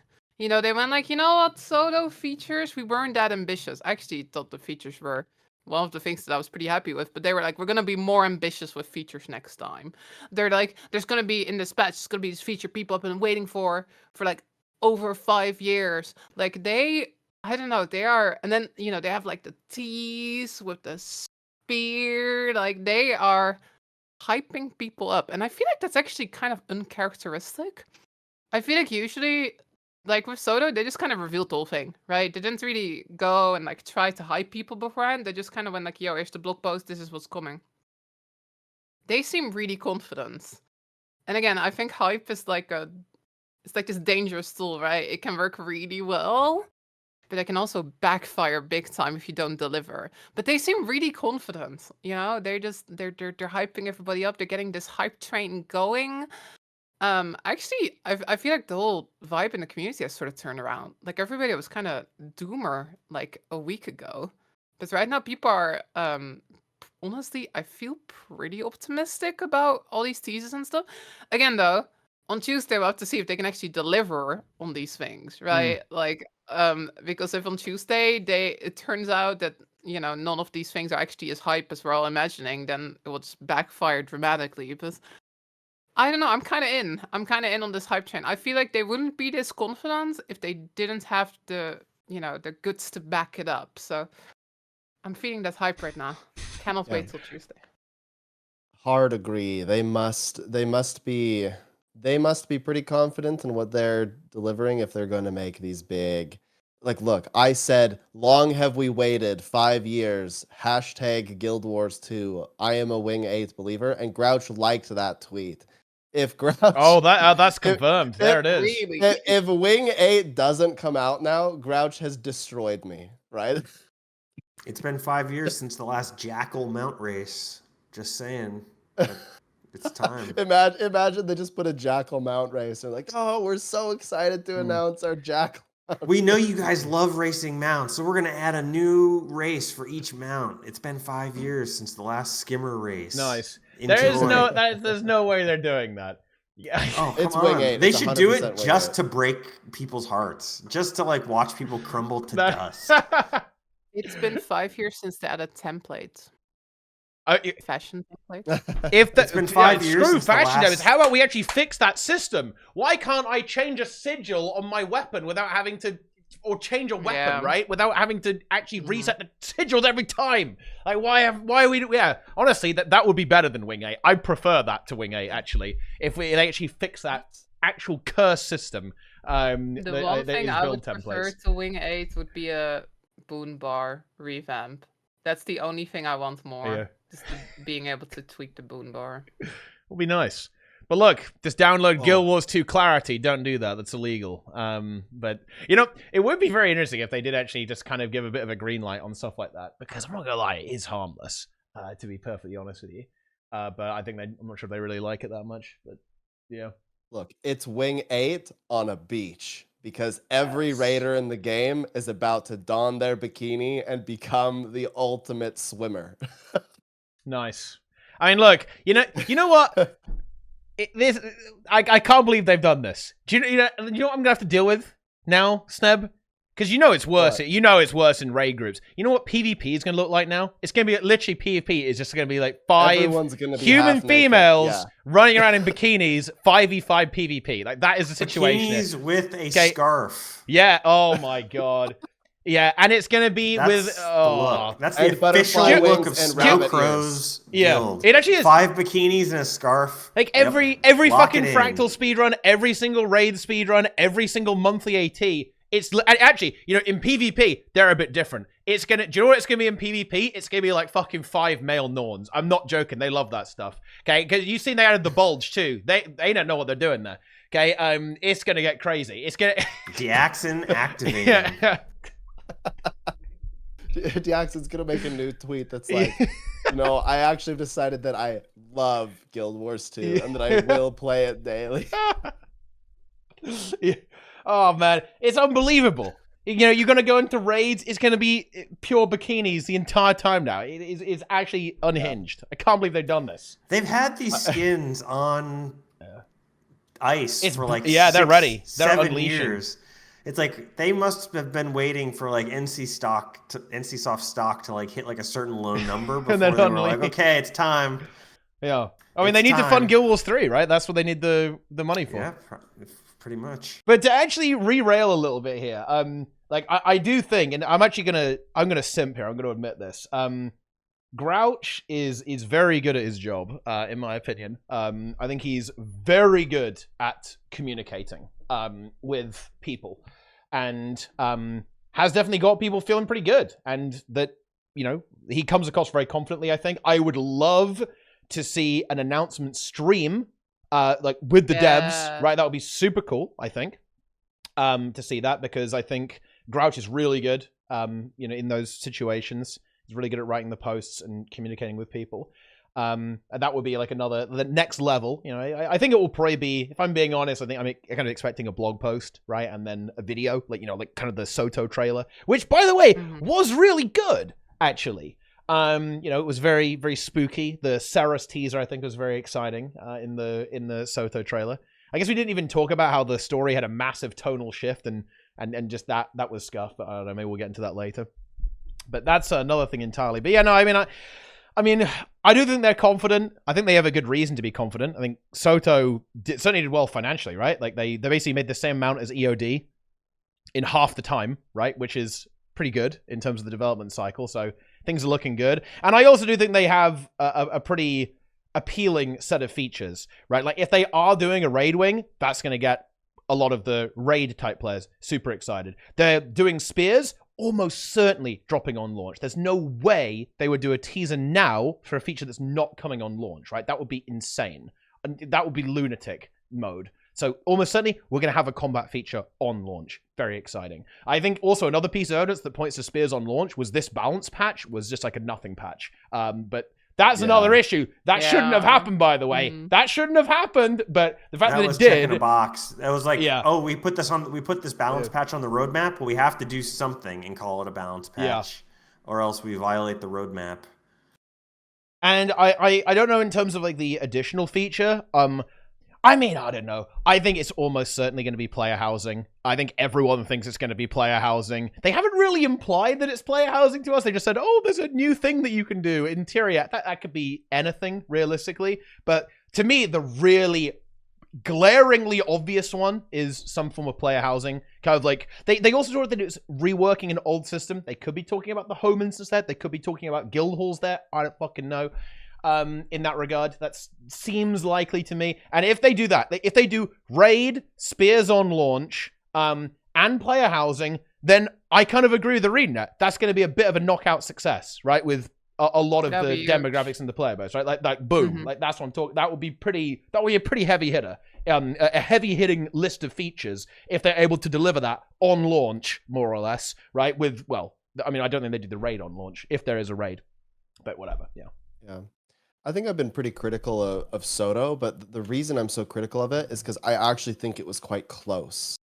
It was very close to delivering a lot of the things that we wanted. I think the cadence was a little off and things like that, but I'm very confident in the next expansion because they clearly will have learned a bunch of things from Soto. What worked, what didn't, the cadence, etc. And I think that will enable them to do a far better job of execution. I think conceptually, most of the things in Soto were very, very solid. But it's just the execution that just I felt was lacking a lot of the time. But and that's kind of what they focused a lot on the retrospective anyway. So when I think about things like land spears, I go, well, that kind of reminds me of adding the new weapons. It's kind of the same thing, but adding the new weapons just felt off because of when they did it and kind of how they did it. But if they just give you spears on launch, then that solves that problem immediately, for me at least, assuming that, you know, spears will be fun to play. So I actually think if they do things like, I mean, player housing is one of those things that I don't know that I would engage very much in, but I know people love that kind of idea. I'd be very curious of what that means. Does that mean they just refresh your home instance and make it a little bit different? Does that mean they're adding a bunch of new decorations? Does that mean they're changing the decoration system? Does that mean they're like merging some of those systems? Does that mean that scribing goes to 500 and that they've got like some kind of new plans for scribing? I think there's a lot of opportunity there, but I think the concept would be good, but the execution is what's most important here. How would player housing work? Is it going to be one of those things where people are like bidding on plots of land, right? If that's the case, then, you know, I think some people might get really frustrated by that. But if it's just a revamp of the home instance and it's not very meaningful, I think people would be kind of equally frustrated with that. So where's this balance in ensuring that the concept and the execution are equally important here? Oh yeah, agreed. You know, I think that Soto definitely has some good ideas. Like the idea of player driven content, or rather player started content like rifts. It's a good idea in concept. Convergences are a good idea in concept, but the execution definitely fell flat. We haven't really talked about convergences that much, but you know, you were talking about how like you kind of want to see them do it again. I feel like they did in a way. wouldn't it just be better if you could just start your own open world meta as a in the guild events you could do with Tequaddle and stuff like that? That seems like a pretty good system, like a pretty good idea. Like convergences are inherently scuffed, I feel like, because they're inherently scuffed because it's not actually a meta event. It's you run around killing champions, then you fight a boss afterwards. That is not a meta event, in my opinion. It is nowhere near as cool as something like Dragon's End. I'm sorry. Or Dragon's Stand. Dragon's Stand, most based meta in existence. Okay? It's not as good as that. Not exciting. And I think that's kind of the thing that Bounty struggled as well with Rifts. They just don't feel very special. It's like, oh yeah, there's a mob and it fires AoEs at you. Right? It doesn't have that kind of technical, fleshed out encounter design that you kind of get from a more specifically designed encounter. Like, to me, it's like, you can't cut corners on this. There's a reason why fractal instabilities aren't really fun. They're like, oh, but look, the encounters are new and different because there's random mechanics. No, that's not how it works. Like, you know, encounters and mechanics feel fun and engaging when they're specifically designed to be a certain way, not because you, like, slap some random shit on top of it, right? It's why, the whole bounty affix system that they have, where they do, like, the random special moves, it's not very engaging. Let's be honest here. It's just not. Because it doesn't feel like it doesn't feel like it belongs there, in a way, right? Like, it has to feel like it's correctly positioned, like, in the encounter to make sense. I think that trying to create that type of content, I don't think it ever really works out super well. I think there are better implementations for doing this. Like, if you could add, like, if you could make your own copy of a meta event and add a challenge mode, okay, that would be really exciting, I think. And then, you know, instead of making a new thing, making a convergence, that could have been a new open world meta, right? Instead, yeah? So instead of having a convergence, you have an open world map that is the same content as that convergence, but in a more structured way. Right? I think stuff like that is a better implementation of that, and also makes more sense cross-expansion. Like, they can't really do convergences again, right? Because that's a Soto thing. Yeah. Well, I'm a little bit conflicted on that, Teapot, because the problem with this is if they do a bunch of private instance meta events, there's some ramifications to that. There's some pretty significant consequences. If you make it so that I can spawn the meta event whenever I want, I'm going to start doing meta trains with my guild. That excludes the public, and I'm not saying this is like right, but what that means is that suddenly all the people that are going to the public instances, there's no knowledge share, and I think that one of the beautiful parts about Guild Wars 2 is like hey, you know, I'm trying to figure this out, and somebody else is around me, and they're like guiding each other and teaching each other. I'm worried that would take a hit if suddenly you could private instance everything. Well, not everything. I like the idea of having a leaderboard in a private instance and a CM for meta events, because I think you could reuse assets, but like make the fight really interesting and fun, and that would be a really good way for guilds to get together. So I feel like a great sense of conflict here. I think it would work out really well in some ways, but I'm just worried about the consequence of public instances. Well, I mean, I guess I would appeal to, like, does Guild Spawn Triple Trouble and Guild Spawn Tequaddle have, like, a super negative impact? I would argue no. No, not at all. But there's also no leaderboard and no CM. So yeah. But just make it so that you get a separate reward for the CM. So you can do the normal and the CM if you want. Okay. I mean, like that the concept. That would be like that's a good way. That's like a way to do Like it. the concept of like, hey, it's a public thing, anyone can join, but then there's also a CM if you've got like a pre-made squad. I think the concept is actually really good.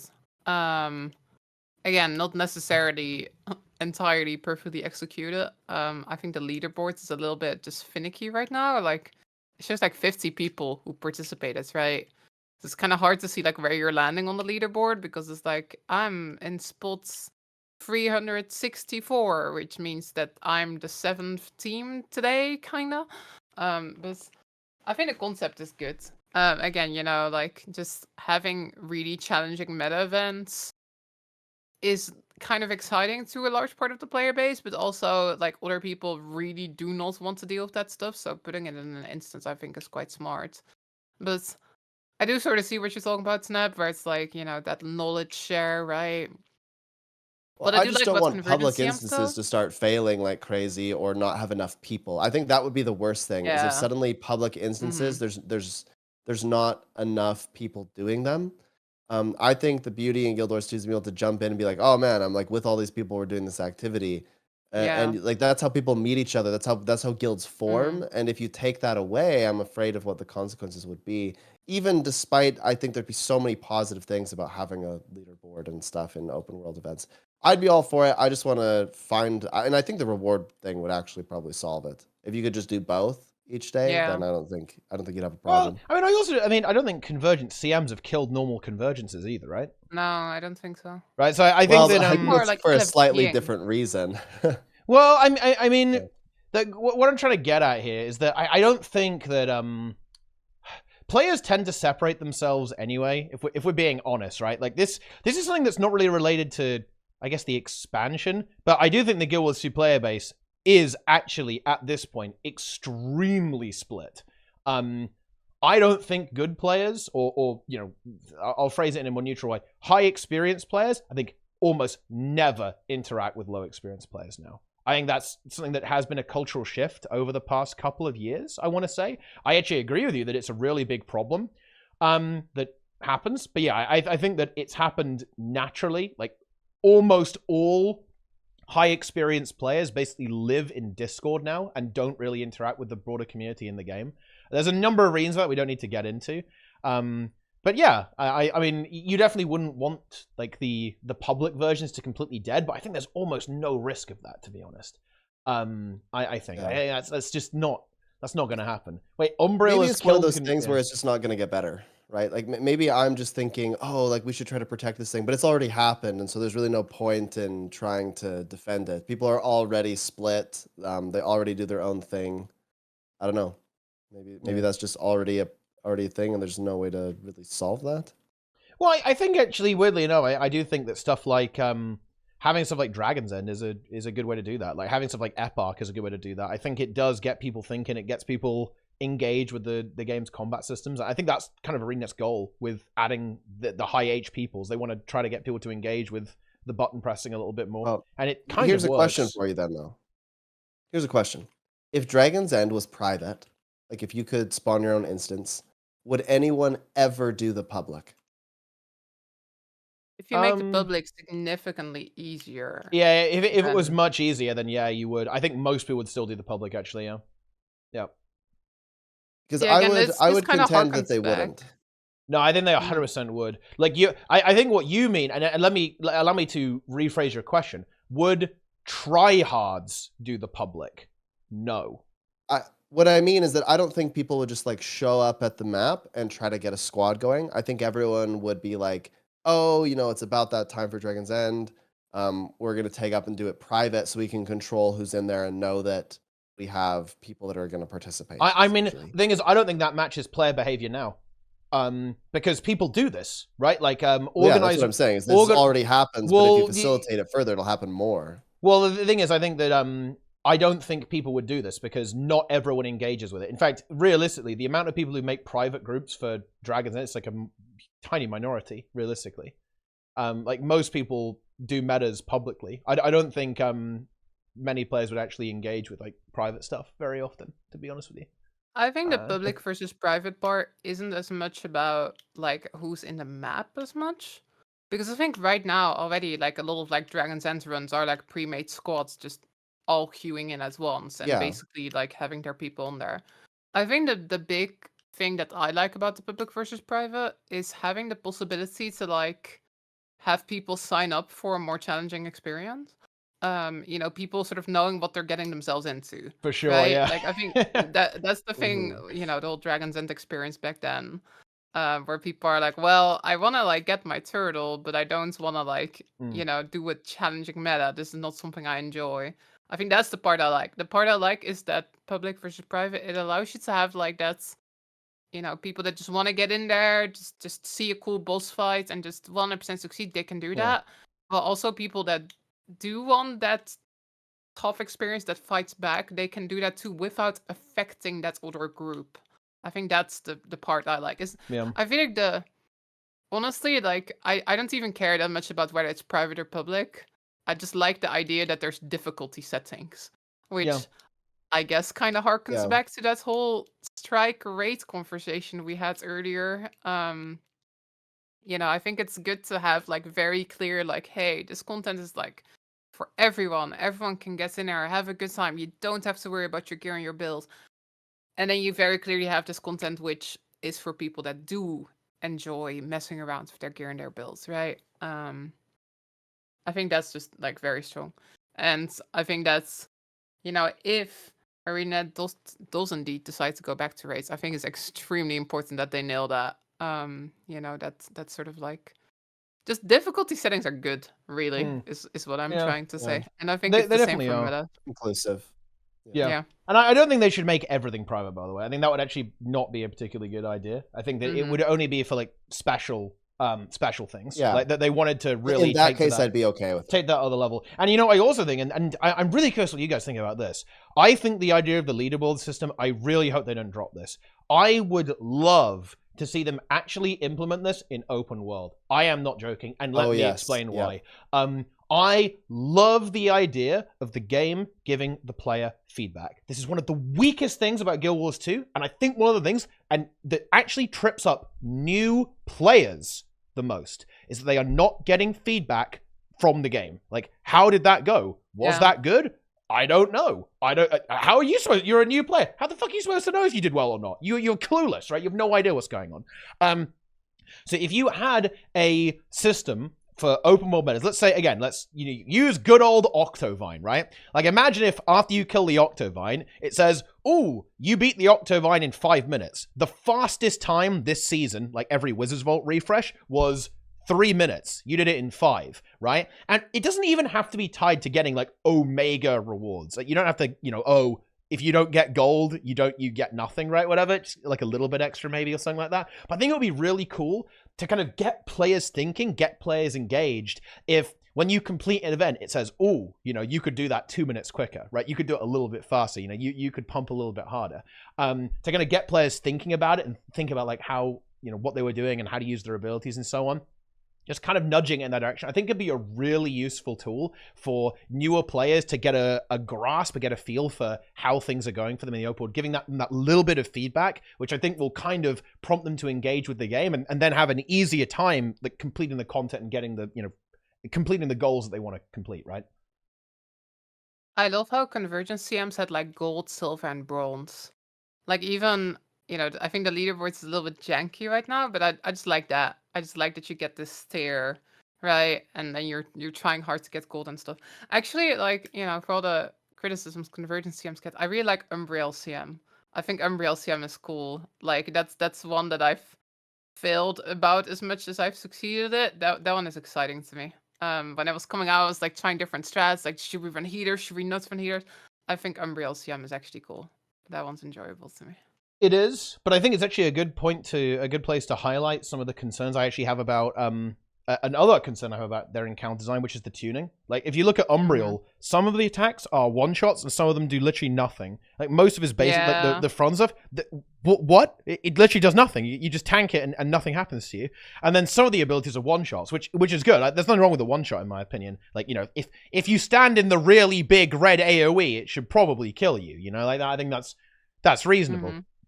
But I think they struggle with tuning the entire time. I think even Ceres isn't immune for this. Like, the gluttony mechanic is ridiculously overtuned. Like, insanely overtuned to the point of complete madness, right? Like the way you do embodiment of sin is you have like 4 healers and then scourges that are all running parasitic contagion full trailblazer gear. That is a giga insane overtune mechanic for what was supposed to be like a builder boss encounter. I actually think it led to some interesting theory crafting, which is pretty cool, right? Obviously, but that was clearly not what they were shooting for. They were shooting for the fact that, ooh, maybe you do gluttony. Like, ooh, maybe you do this one. Maybe you do that one. No, you are never doing gluttony. Not in a million years are you doing that on your CM or legendary CM progression. That's just not going to happen because of the way the tuning is there. And of course, then you look at Dagda, which was like, I mean, what? Okay, what the hell was that? in terms of the tuning there, but it's a little bit questionable, I think, with how some of this stuff works. And you can look at the Epoch fractal as well. The meta strategy for doing Epoch is to literally stand in his hitbox and ignore every single mechanic, because the abilities don't do enough damage that they're even worth avoiding outside of like the arrow attack he does, which doesn't hit you inside the hitbox. There are some pretty serious like tuning and kind of, I guess, QA problems with a lot of these things that should not have happened. Like, you know, ArenaNet is a pretty big company. That should not be happening, where like stuff that is kind of just broken is being released. And they are going to do a tuning pass on the Fractal. I hope they have. Well, I guess it will be happening at the same time as the CM on Tuesday. But yeah, that's how it is. And then Epoch drops like one Envy Orb and immediately eats it, and then the fight is just basically impossible. Like, you will be corrupted. That, I mean, that mechanic is really scuffed, it's, by the way. It's actually RNG yeah. per stack. It's what a why would Is they do it that way? Yeah, it's that's my understanding. Maybe someone correct me if I'm wrong, but I believe it's like for each stack he has, it's like a chance to corrupt on every single attack he does. Oh, right. Is very, very cursed mechanical design, to be honest. With how it works, but yeah. Yeah, I think like here's the thing. I think a lot of like Soto encounters actually do have some interesting ideas, but I'm 100% in agreement that tuning is often kind of the thing that like makes the encounters fall to a low level, in my opinion. Like, stuff is either ridiculously overtuned or ridiculously undertuned. I do like Umbriel, though. You are correct. Umbriel is very high tier. I feel like if they just slightly like, I think they need to keep making tuning passes. That's a thing. Like, I think you can go and look at this like recent Soto patch, and you can fix a lot of these criticisms that we've had just by tuning some numbers. I feel like, for example, in like the Epoch meta, right? I think that encounter can be made much more enjoyable just by like tweaking some numbers.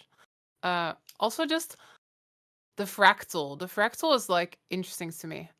Because again, you've talked about like the meta strategy where you're just standing in a hitbox and dodging everything.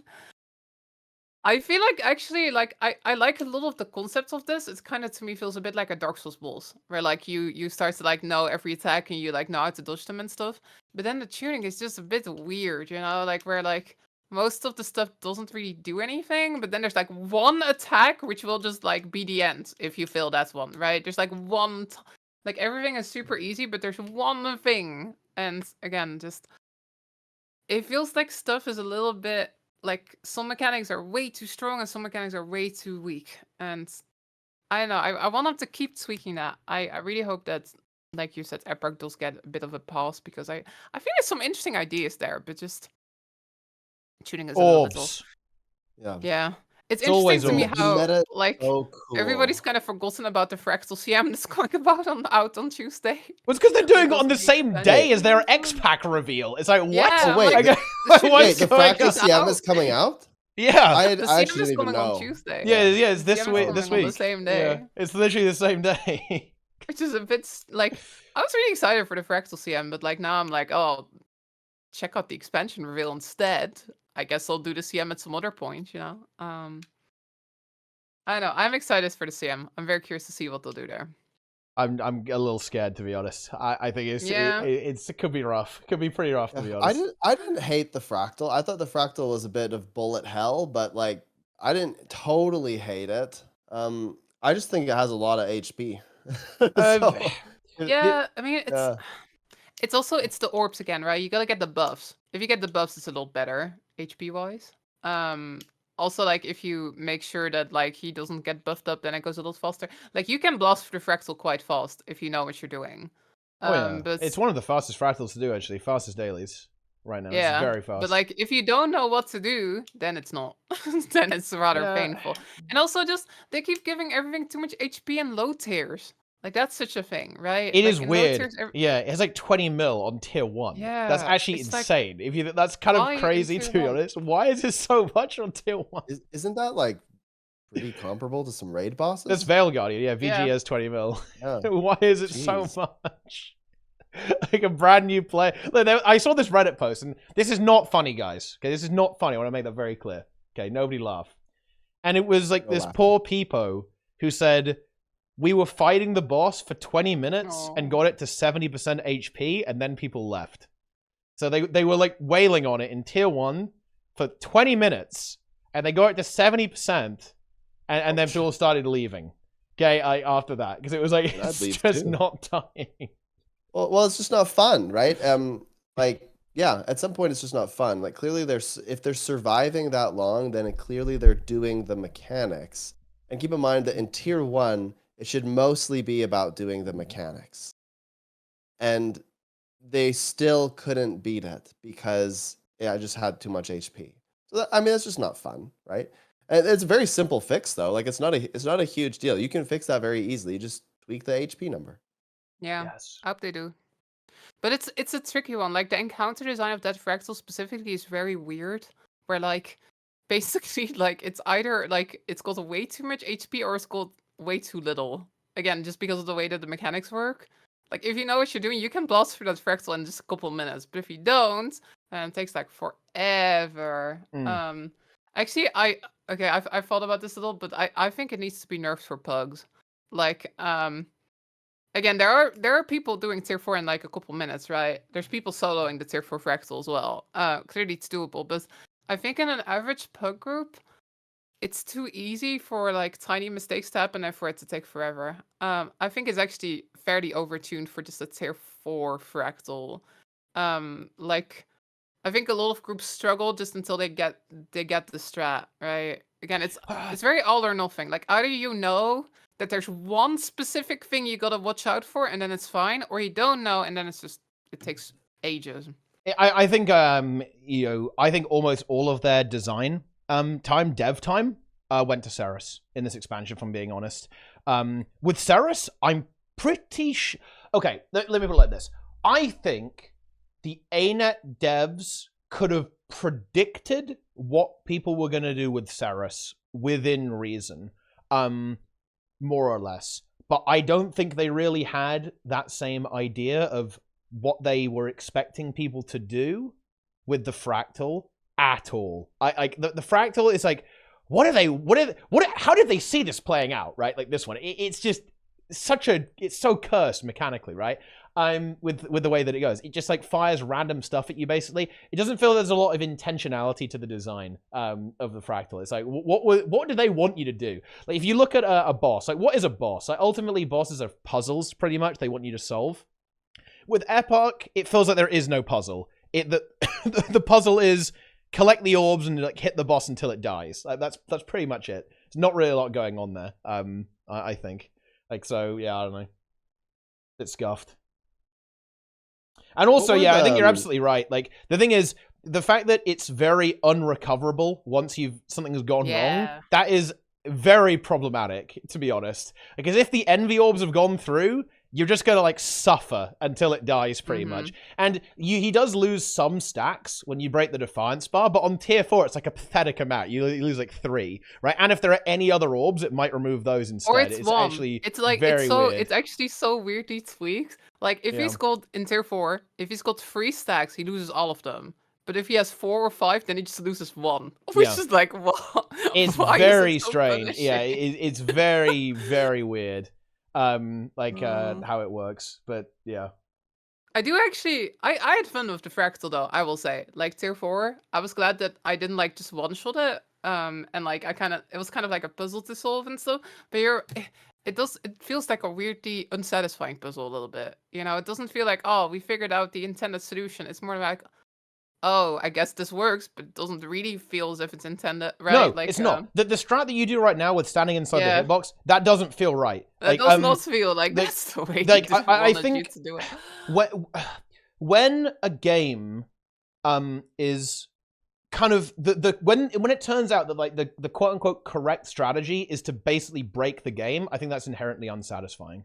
To be honest, I think it doesn't feel good to do stuff like that. Like, yeah, it's clever, and it's kind of interesting that you can do that, but nobody is doing Epoch the correct way, because I'm not totally convinced there is a correct way to do it. Yeah. Not really. Everyone is breaking the fight fundamentally, and I think that to be honest, like, to not beat about the bush, I think that means the encounter design has failed, right? Like, if the correct way to do it is to break it, then something's gone wrong. and it's not good. But yeah, there you What go. were your highlights for Soto? Like if you do your own Saris. retrospect and you were to do like Nike said, kind of the like really positive things, what were the most positive things about Soto? I think Saris is the best fight they've ever done. Straight up. I really like Saris. Like I've gotten so many hours of enjoyment out of that fight, and even still, right? Like just going in with new groups. I've been learning like different roles. Like I'm learning the healer portal stuff now. I really, really like Saris. Also, I really like the weapons. Well, I don't like all of the weapons. There's ones where I'm like, that one I don't like as much, but I like that there's like, a proper heal weapon for Mesmer for Warrior now. Yeah, rifle was And big. honestly, I will also die on this hill. I actually quite like the base story. I think the base story was like from like a sort of Guild Wars 1 lore nerd perspective. I thought the base story was really interesting, like harkening back to all these like old mysteries from Guild Wars 1 and stuff. But then, the patches didn't really continue with that. The patches sort of tries to do this whole separate story in like a very small amount of instances, right? And I think that very much fell flat. But I enjoyed the base story at all. Weapons were good. Saris was kind of hype. I was pretty satisfied with Soda. Not to say it was a perfect expansion, I certainly hope that a lot of these criticisms people have had are going to be resolved with the next one, which I feel like they just might, reading that retrospective, I feel like ArenaNet themselves kind of know the things that people didn't like about Soda as much. But I think me, as a player that likes playing lots of classes, right? I like messing around with builds. I like really tough encounters. I like old Guild Wars 1 fan service. I got a lot of stuff out of Soda that I personally enjoyed. I know, it was a pretty solid purchase for me. Yeah. I didn't get a single thing. No. I don't I want like to be Saris. negative, but like I wasn't like mad about it. I didn't find anything like distasteful, but I got no additions to the builds that I play. I don't use any of the new weapons. I don't really use any of the cross spec weapons. Really, I don't do any of the metas. There's just I don't know. It was just as empty an experience for me as possible, and that's fine. I mean, it's still worth What's the $25. thing you want?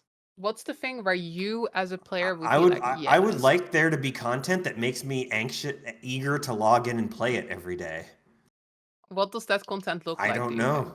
It's not my job to know. It's their job to make it. Right, but it's not theirs, right? It's not theirs. That's not, I guess, like what gets you going as much. Like for me, that's Yeah. Sarah. Sarah's for me is the thing that makes me go like, I want to log in and like get better and improve and prog and stuff. I think Right. Nike is actually looking more for the mid core that we talked about. I don't think Nike is a Yeah. progression fan, right? We talked about this. I know Nike's not a huge progression Yeah. fan, right? Yeah. I think that Nike will be looking for CM to be better tuned, right? For example, on Saris would be something that I think would be an Yeah, example. of I it. think I want there to be legendary mode to Mhm. give people that progression experience. Mm.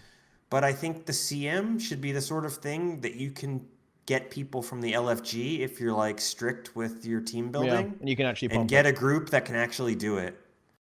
I think that's the right way for those to land. I'm not gonna lie, actually. Like Yeah. the unit strat Saris is pretty puggable, to be honest. In my opinion, it's a good strat. But I definitely know what you mean for sure. At I least on booked it with CM. Sneb like 2 weeks ago. The That was goose. kind of cool. Yeah, and we got the Yeah. kill. Yeah. Sneb does 5 billion DPS on Condi Herald. Enjoy. I love Sneb's a Condi Herald gamer. now. Yeah, I But, think. you know, Oh yeah. Yeah. Go. I can really Sneb. Unleash. empathize with Nike because I feel kind of the same about Saris. I'm not like a huge prog guy. I'm just gonna admit it. The first 2 weeks it was horrible. Like I was learning a new class. The boss was really hard. I was really frustrated. I was the problem, right? And I don't know. I was so uncomfortable. I felt so bad because I was just, making my team lose essentially. Then obviously I was like, well, I just got to fix that problem. I got to, practice more and figure it out. And I did that. And it's satisfying in doing that. But now I'm in a place where after my team gets the kill, I don't really imagine that I'm going to go and like do it all the time. because it's a huge time investment, right? Like if you're gonna do Ceres, you're not just gonna do Ceres for like, oh, let's get in and get the kill and get out, because the CM and the LCM aren't really that different. It's a little bit more complicated to pug than just like, wing one, looking for experienced players, let's go in there and do it. That's more mid-core to me, but Ceres CM, I need people who like aren't gonna insta-die to the orb drop, you know? And having to be kind of that strict about who joins and how they join. There's literally just a handful of people that can do this, right? It's just a very small community. And I love it. Like I think it's super cool and everything, but and I enjoyed my experience in doing it, but it doesn't have as much replayability to me because, you know, I'm busy and I don't want to be like, okay, I'll come and join you for 3 hours every night doing Ceres. I'd rather be like, oh yeah, I'm gonna just do AHCM in a pug group and it'll take like 30 minutes or whatever max.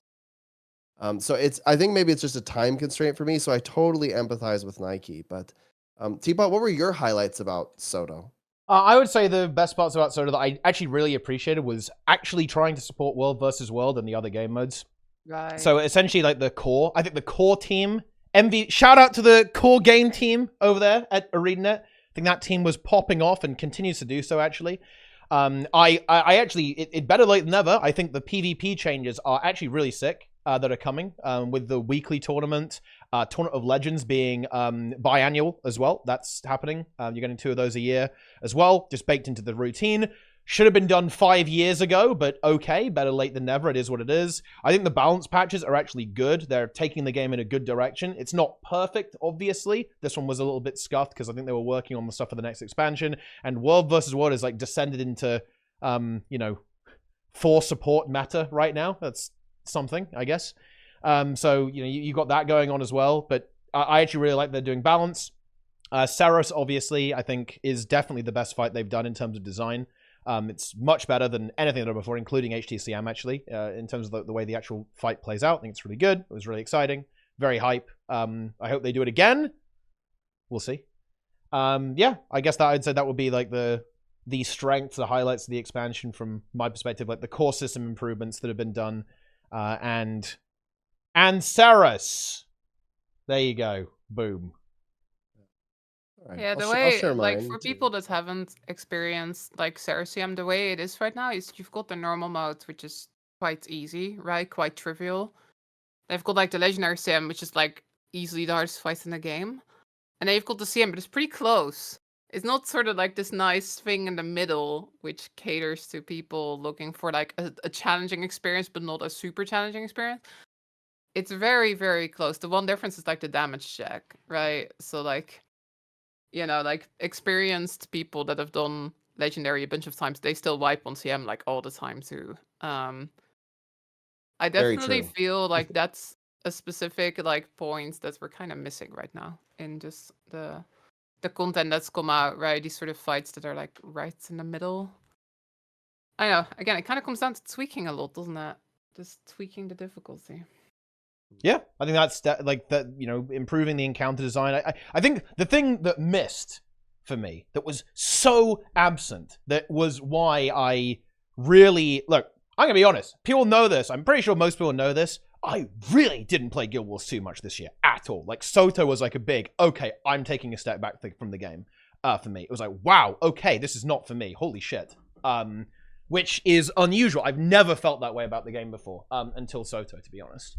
And I think a big part of that was actually the open world being a little bit scuffed and not very interesting. Like, you know, I guess it was kind of like the absolute extreme. You know, it was all the way from Dragon's End down to like Amnatus, which was like really disappointing to me. I think in that regard, but yeah, I don't know. That's what I'm really looking forward. I want to see some open world. I want to see the open world content be good alongside the other stuff. And yeah. It's, you know, it's interesting. It's definitely interesting. Like, Guild Wars 2 is not my main game right now. I don't think that will be changing either. Even with the new expansion, I'm not expecting that to change. But I think that's actually kind of the point. I'm pretty sure that Guild Wars 2 is supposed to be a side game for people like me. It's not supposed to be the main game. And I expect that to continue. That probably makes sense. Like, realistically, I don't think it's really feasible that ArenaNet can really compete with WoW and Final Fantasy, especially WoW, actually, when it comes to releasing content to keep, like, like more tryharding, like high engagement players engaged with the game. I think it's unlikely to happen. But yeah, definitely some good things about Soto. I hope the open world is good in the next thing, because I wanna be leading my squad of 50 gamers charge into combat. You know, that's what I miss. You know, I don't want to be just in a strike instance all day, like with 10 people. What the fuck? I want to play Guild Wars 2 with like 50 people following me around, doing 2-1 or Epoch. You know, that's what I'm talking about. Yeah. For me, that's the where, absolute highlight of Soto was Saris for sure. So I'll just echo everything Lara said. Like it was very, very good.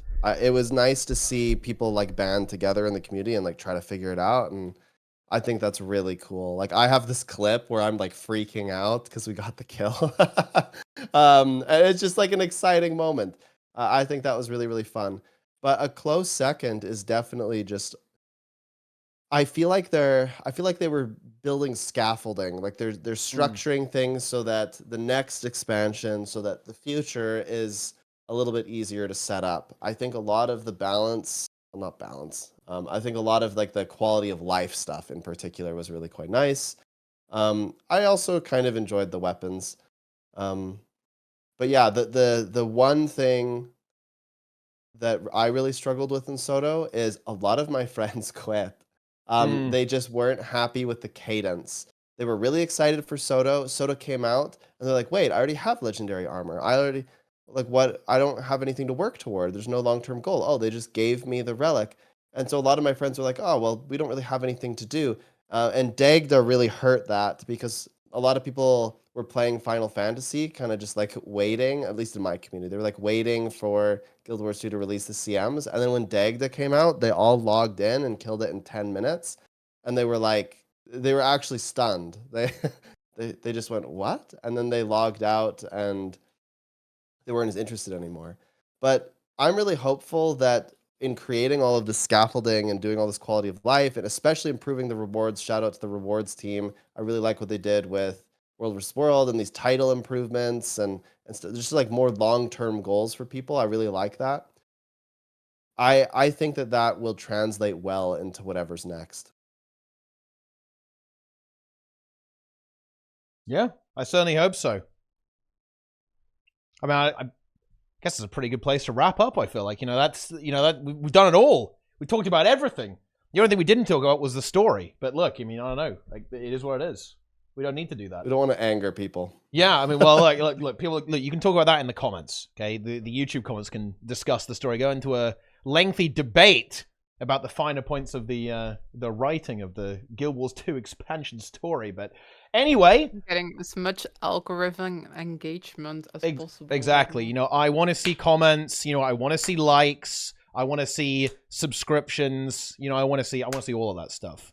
I want to see people buying the game using my referral link, not anyone else's referral link here. Okay, do not do that. Mine only. I'm actually gonna hack everyone's account and replace. What's gonna happen, Lara? I'm gonna hack your account. I'm gonna replace your referral link with mine on all of your videos and your Twitch panels. So you're gonna say buy it using my referral link. People are gonna click your link, but it's gonna be mine. Okay. That's what's gonna happen. It feels good. I'm going to enjoy doing it. Okay, that's going to be content. By the way, for legal reasons, that was a joke. Okay, that was a hilarious joke right there. But anyway, I think it's time to wrap things up, gamers. So, if anyone's got any final thoughts, ideas, concepts, now is the time. My referral link is better than Teapot's referral link. Just I'm kicking you from the call. This is too much. This is unacceptable. We got to shut this down. But anyway, all right. Okay, let's wrap things up here. First, in the top left, with he's looking very shiny, looking very bright right now. It is Dark Sneb. Yeah, Dark Sneb. I didn't even notice. When did you change it to Dark Sneb? I changed it ages ago. I think it was when you were kind of roasting the game a little bit. And kind of popping off, like going on a little Sneb destruction. You were baiting Dark the Sneb. comments. Yeah, I changed it to Dark Sneb. I'm What's going on, looking Sneb? forward to the comments. That's what I'm looking forward to. Actually, I probably won't read them. I'm not gonna lie, but I'm looking forward to hearing about them through the grapevine, where people will be really angry that I said certain things, and they'll take it completely out of context and turn it into a song. But yeah, if you want to get into raids, you want to like have some people to hang out with, want a community, join the Skane Gang, discord.gg/SkaneGang, SKEINGANG. You can find me on Twitch and Twitter and stuff at Snebzor, SNEBZOR. Yeah, there it is. There you have it. Okay, next up, it's Nike. Soto fan, Warrior enjoyer, Blade Sworn enjoyer, Nike over there. Yeah. Ready to Blade go. Sworn needs a rework. Let's get on it, Roy. Dink donk. Yeah, check out my YouTube channel. We got some barely legal, very sexy videos on there that you can check out. And then you can come to my Twitch streams where there's quite a bit of cycling action in Zwift. Yeah. If you want some hot, sweaty workouts, you can do that with me on there. Yeah, nice. It's very nice. I think you got you got some Paragon fan art as well, right? Yeah, some, and if you're really a huge fan of Paragon, check out my Twitter. I've been posting some Guild Wars 1 Paragon armor art, I think as inspiration for when we get spears. Some big spears in the video, in the art, so yeah, you can check that out. It's pretty cool. And then the only other thing is check out the demo, or not the demo, the trailer for the video game that my publishing company has been working on for the last year or so. Oh. We are almost to the playable demo stage, but That's the trailer is out. And there, I linked it in There's chat. the link. You guys go check that out. I think it's right up the alley of a lot. I think a lot of people are gonna like this. Yeah, a lot of people are not gonna admit to liking it. But secretly they will be supporting the Patreon. It's gonna line up well with the swimsuit release. I feel like right, like in Guild Wars. Like there's There's actually a lot of overlap there, right? MMO gamers and the adventure, right? Like the dinosaur adventure. That's gonna be good stuff. But anyway, check that out to be sure. And finally, it's better than Bird Simulator, that's for sure. Yeah, well, I mean, Dinosaur Simulator, way more interesting things. Yeah, a lot of animals, a lot of interactions that can be simulated there for sure.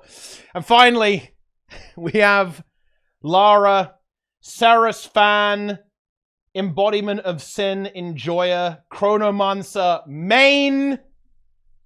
What's going on? I guess I am a Chronomancer, right? You can watch me at twitch.tv/Serenity.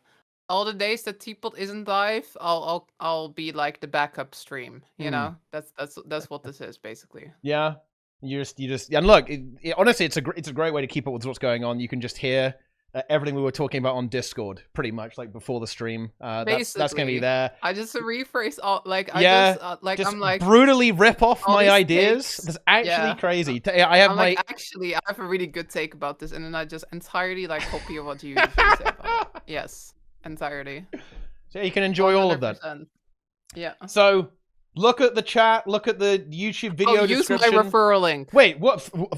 I had to put that in there. Oh my God. That's very important. Oh my God. Yeah, I'm gonna ban it from the YouTube comments. Nobody's gonna be able to post it.